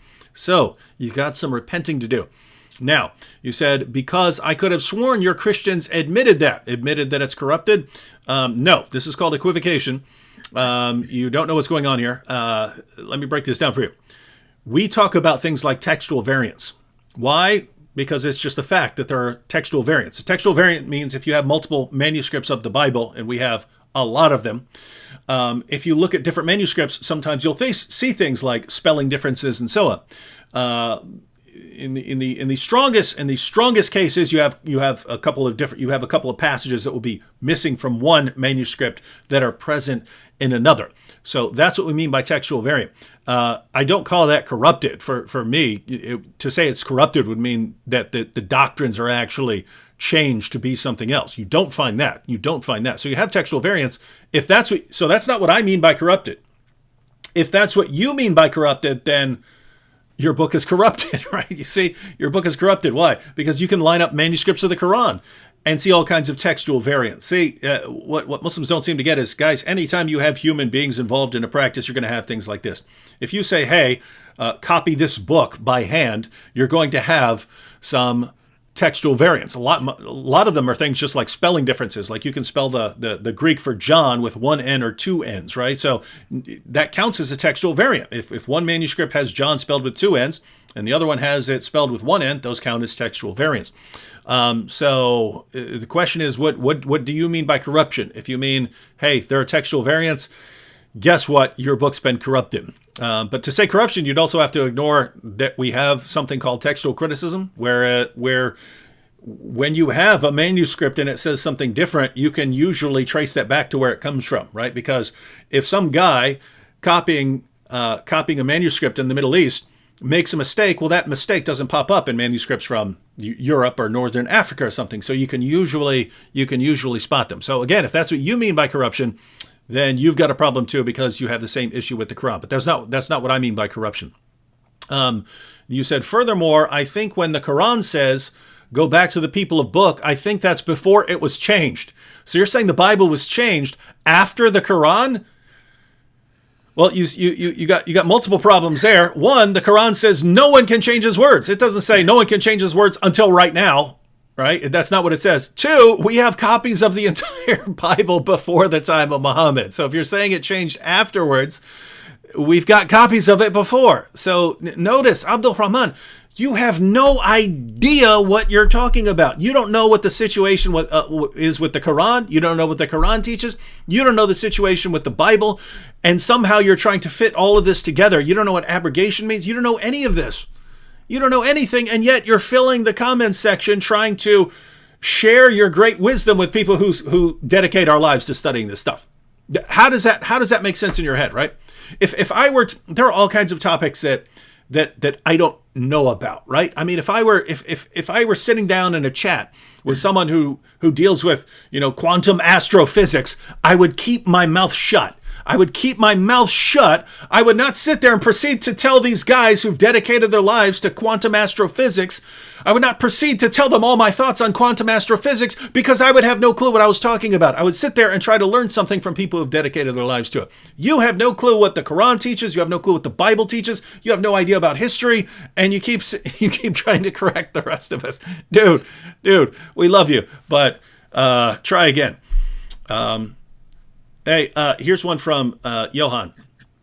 This is a more serious one. He says, may you guys pray for me because I'm struggling in finding Jesus. I want to embrace him. So he says he's struggling to find Jesus. He wants to embrace him. What are your thoughts on that, Colin?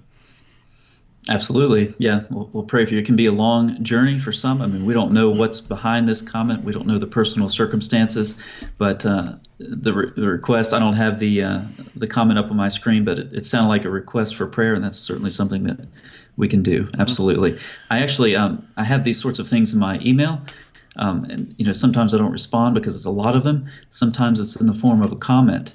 And it will be some Muslim saying, would you pray for me or something of that sort. And so I leave those there on purpose as a reminder, not just for them, but for all the Muslims who are, impacted by the channel and elsewhere. And that's a reminder for me to pray. And so I will certainly do that, as well, I'm sure, many Christians in the chat. Yeah, everyone pray for Johan. Johan, also, if you say you want to embrace Jesus, it's a good idea to learn all you can about Jesus, and this would be a good time to do some reading, right? So read through the Gospels, get to know Jesus. The more you know about Jesus, the more you'll want to embrace him. And one more comment. This was from earlier in the super chat, but I still had it pulled up. Pitar said, "How do you respond to people who say, but the Bible is violent?" I assume you're meaning as a response to the claim that the Quran is violent. It says, also, I noticed that when Jesus was tempted in the desert, he resisted what Muhammad wanted. So yes, Jesus resisted all the things that Muhammad wanted with every fiber of his being. But the question is, how do we respond to the claim that the Bible is violent? Well, here again, this is called equivocation, right? We're using a word in two different senses, right? If I say the Quran is violent, I mean that the Quran, if you read it from beginning to end, it's actually calling for violence. It's calling for ongoing violence. I don't mean that the Quran contains some examples of violence, right? I mean, in other words, if you take a history book of World War II, that contains a lot of violence. What do you mean if you say this book is violent? Do you mean, hey, if you read this book, there's a lot of violence in there? That's not the same thing as saying this book is violent in the sense that it's promoting violence. A history book on World War II is not calling for violence. It's not saying, hey, go out and carry out violence, right? So when we talk about the Quran, we're talking about a book that contains violence, right? It contains stories of violence, but it also commands people to go out and commit violence. Now, if we're talking about the Bible, are we in the same situation? Well, there were times when God called on people to commit violence. If you're talking about what I would call the final marching orders of the Bible, in other words, if I read the Bible right now and I say, what am I commanded to do? I am not commanded. There's no command directed towards me or to other Christians to commit any sort of violence. We are commanded to love everyone. We're commanded to love even our enemies. We're commanded to live in peace with all men to the extent that it is on us. So the point is, we're talking about, yes, both the Bible and the Quran would agree that God has called for violence in certain situations. Both the Bible and the Quran talk about the wars of Joshua and so on. So you've got those things. We agree that the future is not going to be pretty. There's going to be a pretty brutal judgment in the future. But if we're talking about what our books command us to do right now, if you read the Quran, the final marching orders, the marching orders for Muslims in the world right now is when you are in a position to violently subjugate people, you violently subjugate the unbelievers, right? If you're not, then maybe you don't. Maybe you sit back and proclaim that Islam is a religion of peace if you're not in a position to do that. If you're a Christian, what are you commanded to do right now? You're commanded to live in peace with all men, right? So so if we're talking about whether the Bible's violence, as far as what we are commanded to do as Christians, yet I don't think you can get much more peaceful than commanding us to love everyone, including our enemies, and telling us to live in peace with all men. This is us waging war right now. You're Yeah. seeing it. We're waging war. Yeah, Christians on the warpath. Yeah. So hope It's that as bad as it gets. hope that answers your question, Johan. If you're interested in more specific passages, I would recommend watching my debates with Shabir Ali. We had two debates on two topics.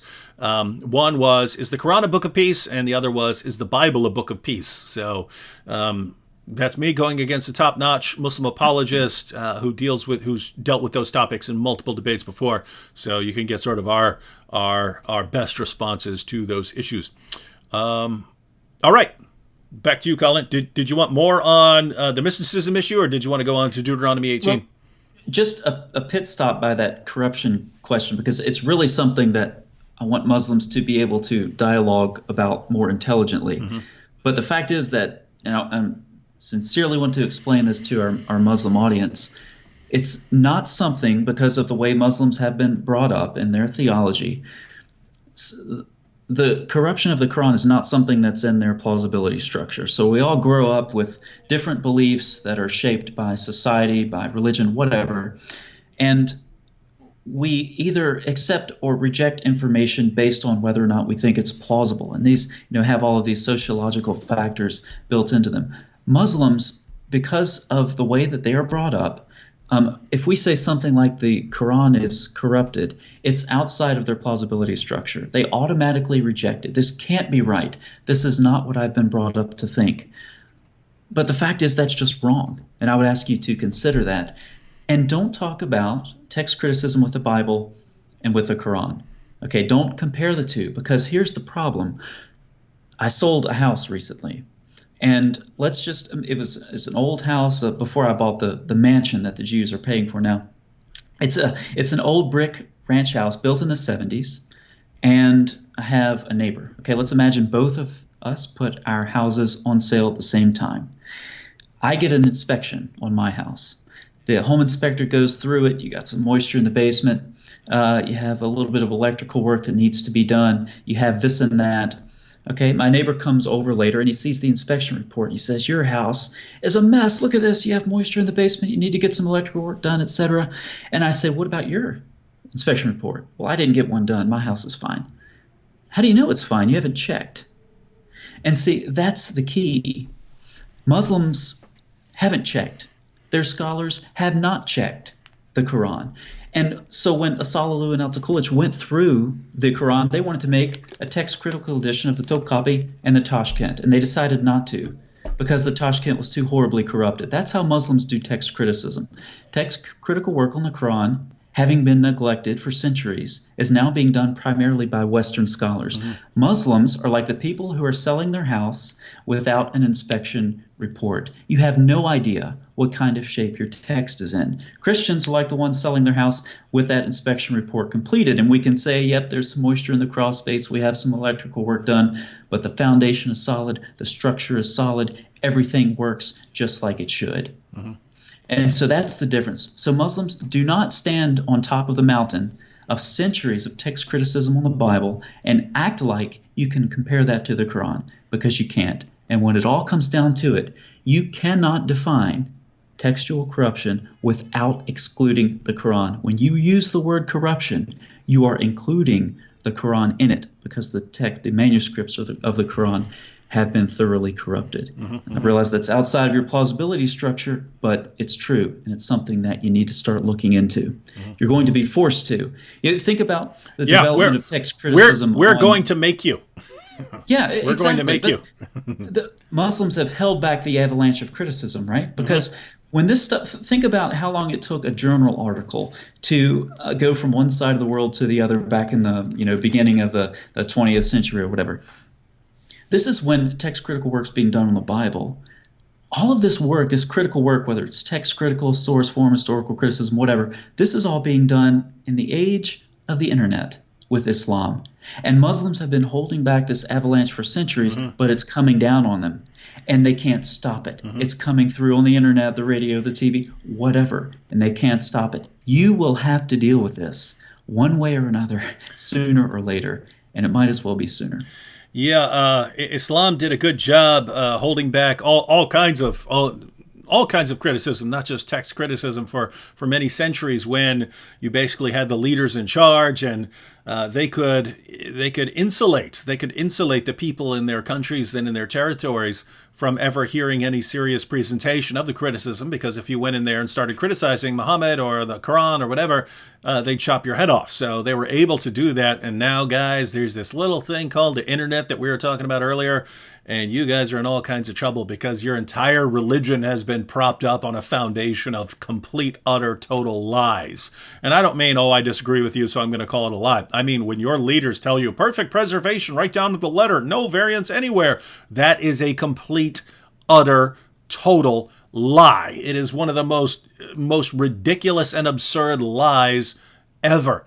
And every Muslim you'll run into believes it. And so when you multiply these kinds of things, you're making our job easy, because you're making it easy for a small group of Christian apologists to just come in there and wreak havoc on all the lies you've told. And a lot of you Muslims out there are going to be sitting there looking at this going, wow, my leaders told me one thing all my life, and it's completely, utterly, totally false. Maybe I need to stop trusting these liars. And then you're on your way out of Islam. Here's another one from Abdul Rahman Muhammad. He said, so a man who can't read, could you do what he did by changing a nation with over 1.6 billion? An illiterate can do that? He is closer to the way of Abraham than you. He commanded worshiping one God. Abdul Rahman, I would recommend you look at the series on my channel, The Trinity in Jewish and Christian Scripture. If you think Muhammad's in line with Abraham, you obviously haven't read the sources. But guess what? We already know that, because you don't know anything about Islam or Christianity. You don't know about the Bible. You don't know about the Quran. Once again, you're here trying to correct us with a very, very silly argument. You're saying, how could Muhammad, who's illiterate, have invented a religion that convinced 1.6 billion people in the world today? It's very simple. We know this. We can look at the Muslim sources. Basically, Muhammad went around, and when he was going around saying, hey, everyone, believe in my religion, believe in Islam, because, my lovely Arabic, he won almost no followers because, well, let's face it, that's a really, really stupid argument. It was later when he said, guys, join me, fight with me. We'll divide up the spoils. We'll share the spoils of war. We'll go and conquer an area. We'll take the women as our sex slaves. We'll take the property. We'll kill all the men. We'll take all their stuff. We'll just keep taking and taking and taking. And oh, by the way, if you join me and you happen to die while we're taking everyone else's stuff and enslaving all these women, you'll just go to paradise, where Allah is going to give you dozens of specially designed sex slaves, and you'll get even more in paradise. So, win-win, right? No matter what happens. You join me, you join my team. You're going to go conquer people, take a bunch of stuff. It's going to be killing and raping and everything that you love. That's what we're going to do. And if you die, you get even more of it in paradise, because Allah is a cosmic pimp. My God is a cosmic pimp, right? That's the message that won tons of followers. And if you then combine that with, oh, by the way, once you join up with my religion, you can't leave because we'll chop your head off. That is a religion that can only expand, right? Conquest, fighting, raping is all built into it. An obsession with these things. It gratifies the basest human desires. It says, yeah, and it puts God's stamp of approval on that, right? If you can walk up to someone and say, hey, what do you want? Oh, you want to go around boning lots of women and taking lots of money and seizing lots of territory and getting violent with other people and killing other people? Well, guess what? In my religion, God loves all that stuff, and God wants you to do that. That's a religion that is going to spread, my friend. That is a religion that is going to spread like wildfire. And so that's what happened with Islam. So, dude, we know exactly how Islam spread. Now, of course, you get down to the modern period where you have lots of people who don't like lots of that stuff. But by the time you get down to our time, Islam has morphed itself with so many lies, so much deception, that it's become basically whatever any person wants, right? Islam comes to the West and whatever, oh, you like science? Well, guess what? Islam's the religion of science. Oh, you're a feminist? Oh, Islam is the religion of women's rights. Oh, you're against violence? Oh, Islam promotes peace. It's a religion of peace, man. It adapts itself to appeal to anyone. And the Muslim preachers who do this don't care at all whether they're lying. They just don't care. And so that's how your religion has gotten to where it is today. Apart from that, if you're just going with the numbers, 1.6 billion, we know where that is. Islam creates such horrible backwards countries with nothing for women to do that Islam has the highest birth rates, right? Islam just has by far the highest birth rates in the world. That's why it's expanding so rapidly. So we can look at why it expanded rapidly in the beginning and at various stages in history. We can look at why it's expanding now. None of this has anything to do with whether it's from God. We know exactly why Islam spreads. None of it has anything to do with whether it's from God. If you look at why Islam is spreading right now in the world, it's high birth rates. If you look at why Islam is spreading in the West, it's primarily due to immigration, people fleeing Muslim countries as fast as they can because no one wants to live there. It's like every single reason for the spread of Islam has to do with something horrible, some horrible, abominable practice or teaching. And you're saying this is your evidence for your religion. Wow. Powerful stuff. Powerful stuff. All right, Colin, back to you. Well, as far as on this comment, as far as worshiping one God and the sorts of things that Muhammad taught, I would encourage this person to go back and watch the live stream again, and don't mute it this time because he obviously hasn't heard anything that we've said. With respect to 1.6 billion Muslims, need to stop making this claim because Muslims very commonly make two claims. One, they inflate the number of Muslims, and two, apostates were not true Muslims. That's a contradiction because unless you can predict for me how many people will apostatize, you cannot predict how many true Muslims you have. So you can make one claim or the other. You can say that there are lots of Muslims, and yes, they are authentically leaving the religion. Or you can say, we have no idea how many Muslims there are because when people apostatized, they weren't actually Muslims in the first place. So this is just a convenient claim that they like to make and very problematic. But again, just watch the live stream. It's almost like this person is just has it on mute and it's just filling up the chat with this kind of stuff. and he's not stopping. Look, I'm being as generous as possible by pulling these comments up. But here's Abdul Rahman again. If Islam was a religion that grew because it was about taking spoils, killing people, that wouldn't work current day? No, because now you have more powerful militaries that would stop you, right? So it worked in the past. Islam expanded in the past. Islam kept expanding through violence and rape until it was actually stopped. So, right? So Muhammad teaches it and his followers expand, and then they expand across northern Africa up into Europe in the West, and then they expand east and go all the way out to India and China and so on. But they eventually get stopped, right? They eventually get stopped. And now what you have is, because Islam is so horribly scientifically backwards that technology basically expanded much more rapidly everywhere else in the world than the Muslim world. And so everyone, any Western nation or many Eastern nations are simply far, far, far more powerful than any armies that Islam is going to be able to put forward. So yes, the violent expansion just isn't going to work anymore. So what happens? You say high birth rates? Question. You act like this is a dispute. Dude, the same article, the same Pew Research article that Muslims point to because it says Islam is the fastest growing religion, read it. Look up Pew Research, Islam fastest growing religion. The exact same article that Muslims point to say, you see, we're the fastest growing religion. The exact same article explains why. And it gives the birth rates. In every area where there's Muslims, in every area, whether you're talking about Africa, whether you're talking about the Middle East, whether you're talking about Europe, every area you can point to, Muslims have the highest birth rates. That's why it's expanding. Keep in mind, even in the West, Muslims have higher birth rates than non-Muslims. So this is not in dispute. Notice this is just facts. And you make fun of the Bible when your book affirms the Bible. You make fun of facts that are put right in your face. This is nothing I'm saying is in dispute. Everything you're saying is wrong. So what? My goodness. High birth rates, you said, it's growing in America. Your explanation wouldn't work. One, we know it's growing in America. I already said this. It's growing in America primarily due to immigration and high birth rates, right? The number of people leaving Islam in America basically cancels out the number of people who are converting to it. Right? Is that what you believe in your delusional world, that Islam is growing rapidly through conversions? Because it's not. People are leaving Islam about as fast as they're converting to Islam in America. So how is Islam growing at immigration, birth rates. So I'm just going to be honest, man. It seems like every single fact that anyone could state, you are immediately resistant to it. I can't stand that. I don't want to hear it. I don't want to hear any basic facts. Any delusional nonsense that you've heard from your leaders and that fits into your delusional state, you want to cling to that no matter what.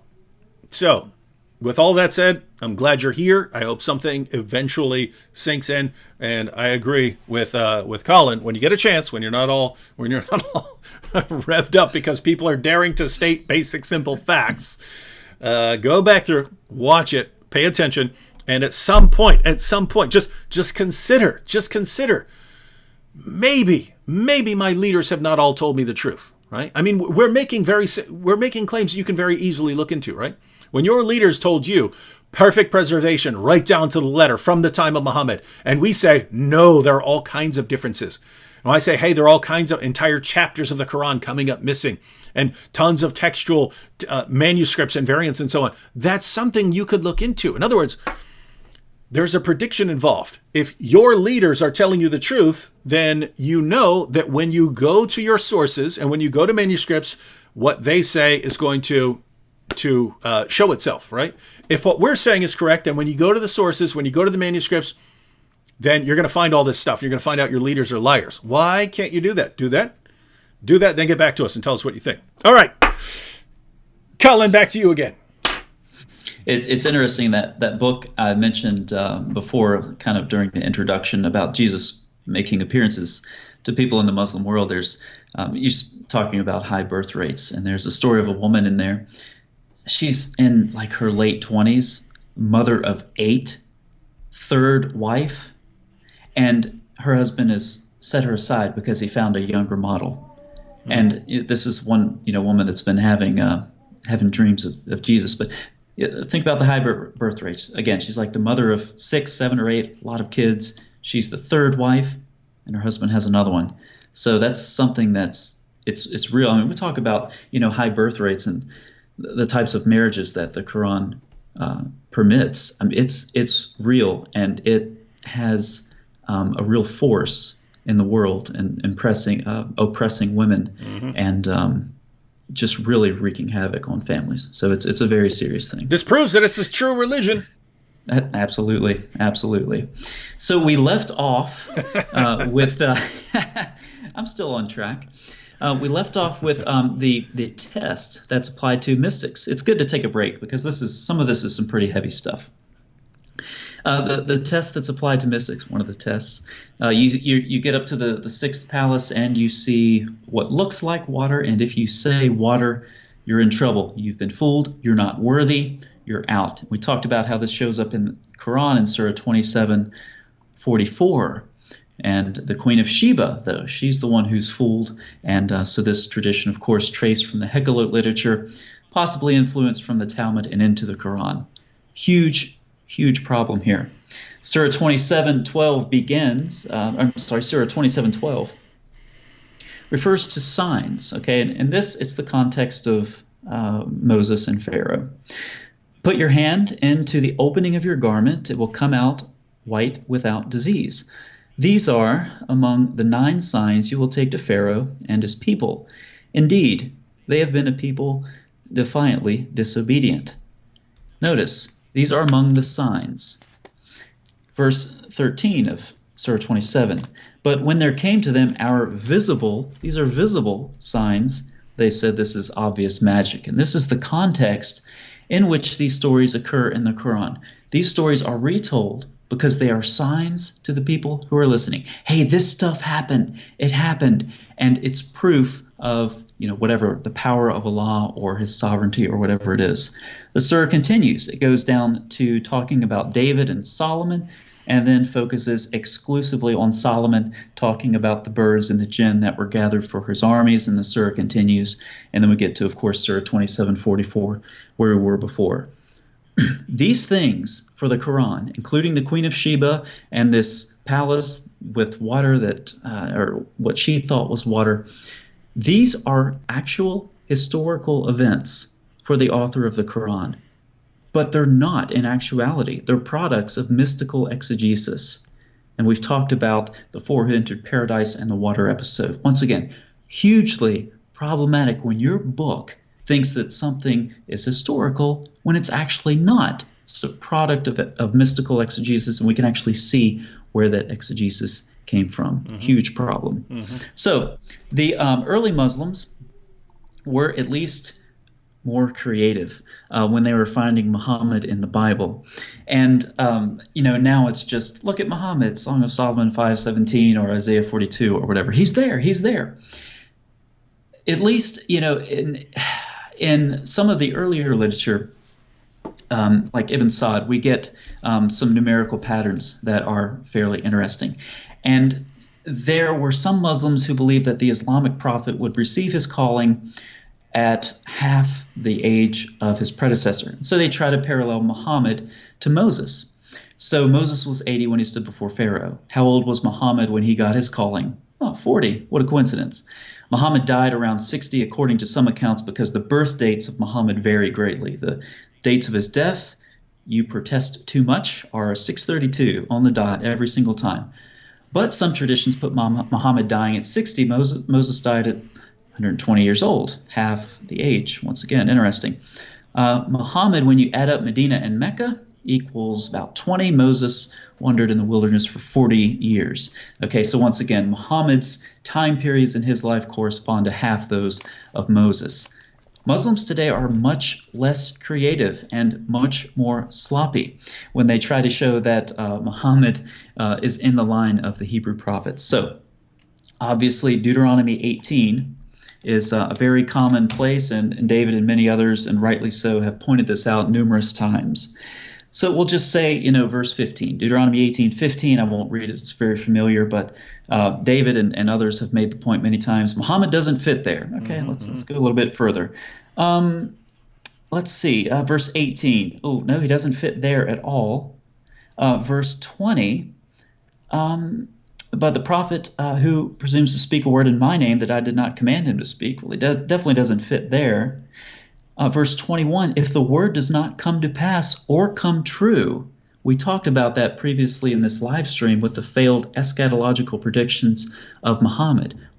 He, according to the Quran, did not know the future. This is something called the unseen. Only Allah knows the unseen. And so he's only given one prophecy, and that is the imminent judgment. And that failed. So he doesn't fit there either. But what this mystical background allows us to do is go backwards as well. So Deuteronomy 18:9. When you come into the land that the Lord your God is giving you, you shall not learn to follow the abominable practices of the nations.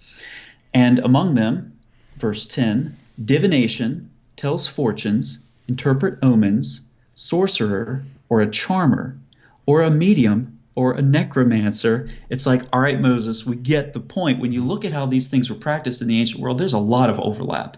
Moses is making it clear. He's making a really long list. Sorcerer, charmer, medium, necromancer, one who inquires of the dead. Isn't that the same thing as a medium? It's an exhaustive list. When you bundle these things up and say, what is common between these? The common factor is that Moses is telling these people on behalf of God, through or because of God, he's saying, you do not use human mechanisms to access the supernatural world. You do not do it. And this is exactly what we see with Muhammad. He's appealing to human mechanisms, mystical mechanisms. He's cloaking himself. He's inducing these trance-like states. Once again, he's paralleled with Ibn Sayyid. He's using human mechanisms to try to access the supernatural realm. And that's exactly what Moses says. You're not supposed to do this. That's dangerous stuff. And so when you understand this mystical background, it not only allows you to go from Deuteronomy 18, 15, and 4, but you can go back into all of those things that Moses prohibited and see that Muhammad was doing the exact same thing, the 7th century equivalent of these practices forbidden in the Torah. Pretty big problem. So he would have been under multiple death sentences from Moses. Well, and he also erected a sacred stone, which Deuteronomy 16:22 says, the Lord your God hates that. So, yeah, there's another death sentence. So there's those, the satanic verses, Muhammad delivering a revelation that he claims was from God and then later came and said the devil tricked him. That was the death sentence. Muslims claim to respect Moses, and yet Moses would have put your prophet to death multiple times over. Muslims. It's a huge problem. And it's, if you want to look at like a contradiction, I don't do contradiction videos. I haven't done one yet, but what's a contradiction in Islamic theology? This would be one. Because on the one hand, you have this doctrine of the pure transcendence of Allah. On the other hand, you have a prophet who's using mystical means to access the supernatural realm, including Allah himself, if you want to take those two theophanies in the Quran, so I believe it's 53 and 81, which, as I alluded to earlier, has been a problem for some Muslim interpreters over the years for obvious reasons. But this opens up a whole can of worms. It really does, and it's a big problem. It's surprised a lot of Muslims. I've seen, email and so forth that Muhammad shouldn't have been doing this. No. He shouldn't have. He'd be in trouble. So it's against this background that when we look through the book of Revelation and Sahih al-Bukhari, and we see the things that Muhammad did, he cloaked himself and murmured to himself and went to trances, went to seclusion and so forth. Even other hadith that talk about trees talking to Muhammad, the speech of palm groves and so forth. This is all, I believe, to be seen against the backdrop of Merkabah mysticism. All right, guys. Well, we've been going over 2 hours now, so I'm gonna read one more comment here from Abdul Rahman, and then we will let Colin close us out and give us any final thoughts or summary. But make sure you subscribe. So again, the link to Colin's channel, Islam Critiqued, is in the description box, and don't forget to wage jihad on that like button. All right, well, here we go again. Abdul Rahman, back on the same topic as earlier, said, right, it wouldn't work current day. We know it wouldn't work. Obeying Allah's command to go out and violently subjugate the world wouldn't work current day. We know that. People joining a religion to take spoils. So why is it still spreading here in America? I feel like I've talked about this repeatedly, but I'll gladly repeat it just because I think it's amusing. So why is it still spreading here in America if that stuff doesn't work now? What's the reason for it growing this time? Abdul Rahman, we know exactly, for the 50th time, we know exactly why Islam is growing in the West. Number one, immigration, right? Everyone in many Muslim countries wants to leave those countries because Islam has a massive knack, a miraculous knack, if you will, for making countries that people do not want to live in. Where do people in Iran and Iraq and all these other countries want to go? They want to get out of those countries as fast as they can. Where do they want to go? They want to go to the land of the kuffar. Why is that? Because they're just much, much, much better countries, apparently, right? So, immigration, number one. Two, even in Europe and America, Muslims have higher birth rates than non-Muslims. So that's number two. Number three, I've already pointed out in America, the number of people who are converting to Islam is already being balanced out by the number of people who are leaving Islam, and that's only going to increase. If you go back to just, when Nabil was getting started, it was rare to have an ex-Muslim who's going around speaking about Islam. It was just rare. Now they're everywhere. They're multiplying. It's picking up pace. It's snowballing. What do you think the situation is going to be like 10 years from now? Right? In other words, we've reached a point where the number of people converting to Islam is balanced out by the number of people who are leaving Islam. What do you think is going to happen to that? The percentage of people who are leaving Islam is going to increase, right? Until you have more people leaving Islam than who are entering Islam. So notice that would just hold it equal. You still do have people converting to Islam. If you're asking why that is, why do people convert to Islam? It's very simple. The preachers tell them lies, right? I have never met in my entire life a person who converted to Islam after doing anything I would consider a careful study of Islam. Not one. I've met lots of converts to Islam. I've met a lot of them. Debates and things like that. And I talked to people in the audience afterwards. I've met lots of converts to Islam. When I ask them why they converted to Islam, I get lies. They believe them, but they were told lies, right? So your leaders, and by the way, if you want a fuller explanation of this, just watch my recent video, Islam's 99-1 rule. It will explain it very clearly in detail. You have your speakers like Zakir Naik and people like that. And when they speak, they know very few people are trained to go up and look up what they're saying. So when your Islamic preachers go around telling people the Quran is filled with scientific miracles, the Quran is filled with verses that support and honor women, the Quran is filled with peaceful teachings that honor and respect Jesus. When you go around, when you go around saying these things, people just have a habit of believing you. They haven't caught on to the fact that these preachers are the biggest bunch of liars the world has ever seen. They haven't caught on to that yet. And so they believe them. And some people convert based on these lies. But by telling so many lies, we already said this, but by telling so many lies, by building Islam on such a foundation, a massive foundation of lies, they've made it easy. They've made it easy for people like us to go in there and wreak havoc on the entire system. And that's what we're going to do. And keep in mind, I mean, there's only a few of us. There's only a few of us doing this, but that number is growing. And if the few of us who are doing it right now, me, Colin, Christian Prince, Sam Shamoun, the guys like us, if we're able to wreak havoc, what do you think is going to happen when it becomes, 20, 30, 40, 50, 100, 200, 300, 500, 1,000 people online wreaking havoc on your religion? What are you going to, there's one apostate prophet channel now. What are you going to do when there's 500 apostate prophet channels? You're in trouble, dude. Your religion's in trouble. It's best to see the signs on the wall, see the writings on the wall, actually do some thinking for yourself, realize you can't trust what these guys told you. Do some studying on your own, and once you start doing that, you're on your way out. Shout out to Patrick, and shout out to Josephine Mercy for joining the Boom Squad. All right, Colin, we've been going 2 hours and 17 minutes right now. I'll let you close out. Any final thoughts, any summations, anything you want to tell people? I'm just getting warmed up. 2 hours. And,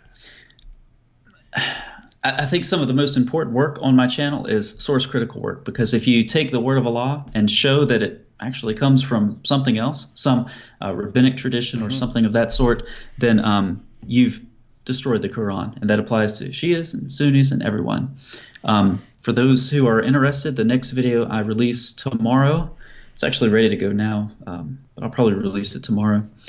It's on the story of Joseph, as I said earlier, and we do it again. We show where the story comes from, how the exegesis arose, and see that it made its way into the Quran. Once again, the Quran thinks it's historical material. It's really rough stuff, honestly, but it's important work. It's what I've been focusing on a lot lately, and if you are interested in that sort of thing, I'd certainly love to see you there and see your comments and share the material as necessary. I get a lot of requests. Hey, can I upload your video? Do whatever you want with it.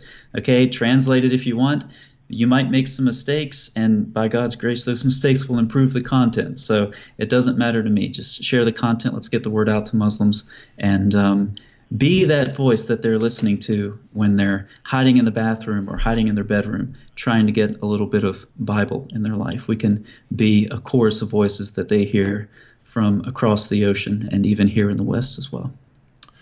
All right. Thank you, Colin. Thank you, everyone, for joining us. Again, one more time, if you haven't subscribed, be sure to subscribe to Islam Critiqued. Link is in the description box. And if you watch these videos as they're coming out, that's the awesome thing about the time we're in. It's wide open, right? It's Colin is on the cutting edge stuff. Islam has left all this stuff wide open for rooting around in Islam's cellar for all the dirty secrets about where Muhammad's getting these revelations. And Colin's going to find them all. He's going to bring them to the surface. And if you're subscribed, you're going to have access to those. And then you can go share those with your Muslim friends. All right. See you all next time. God bless everyone.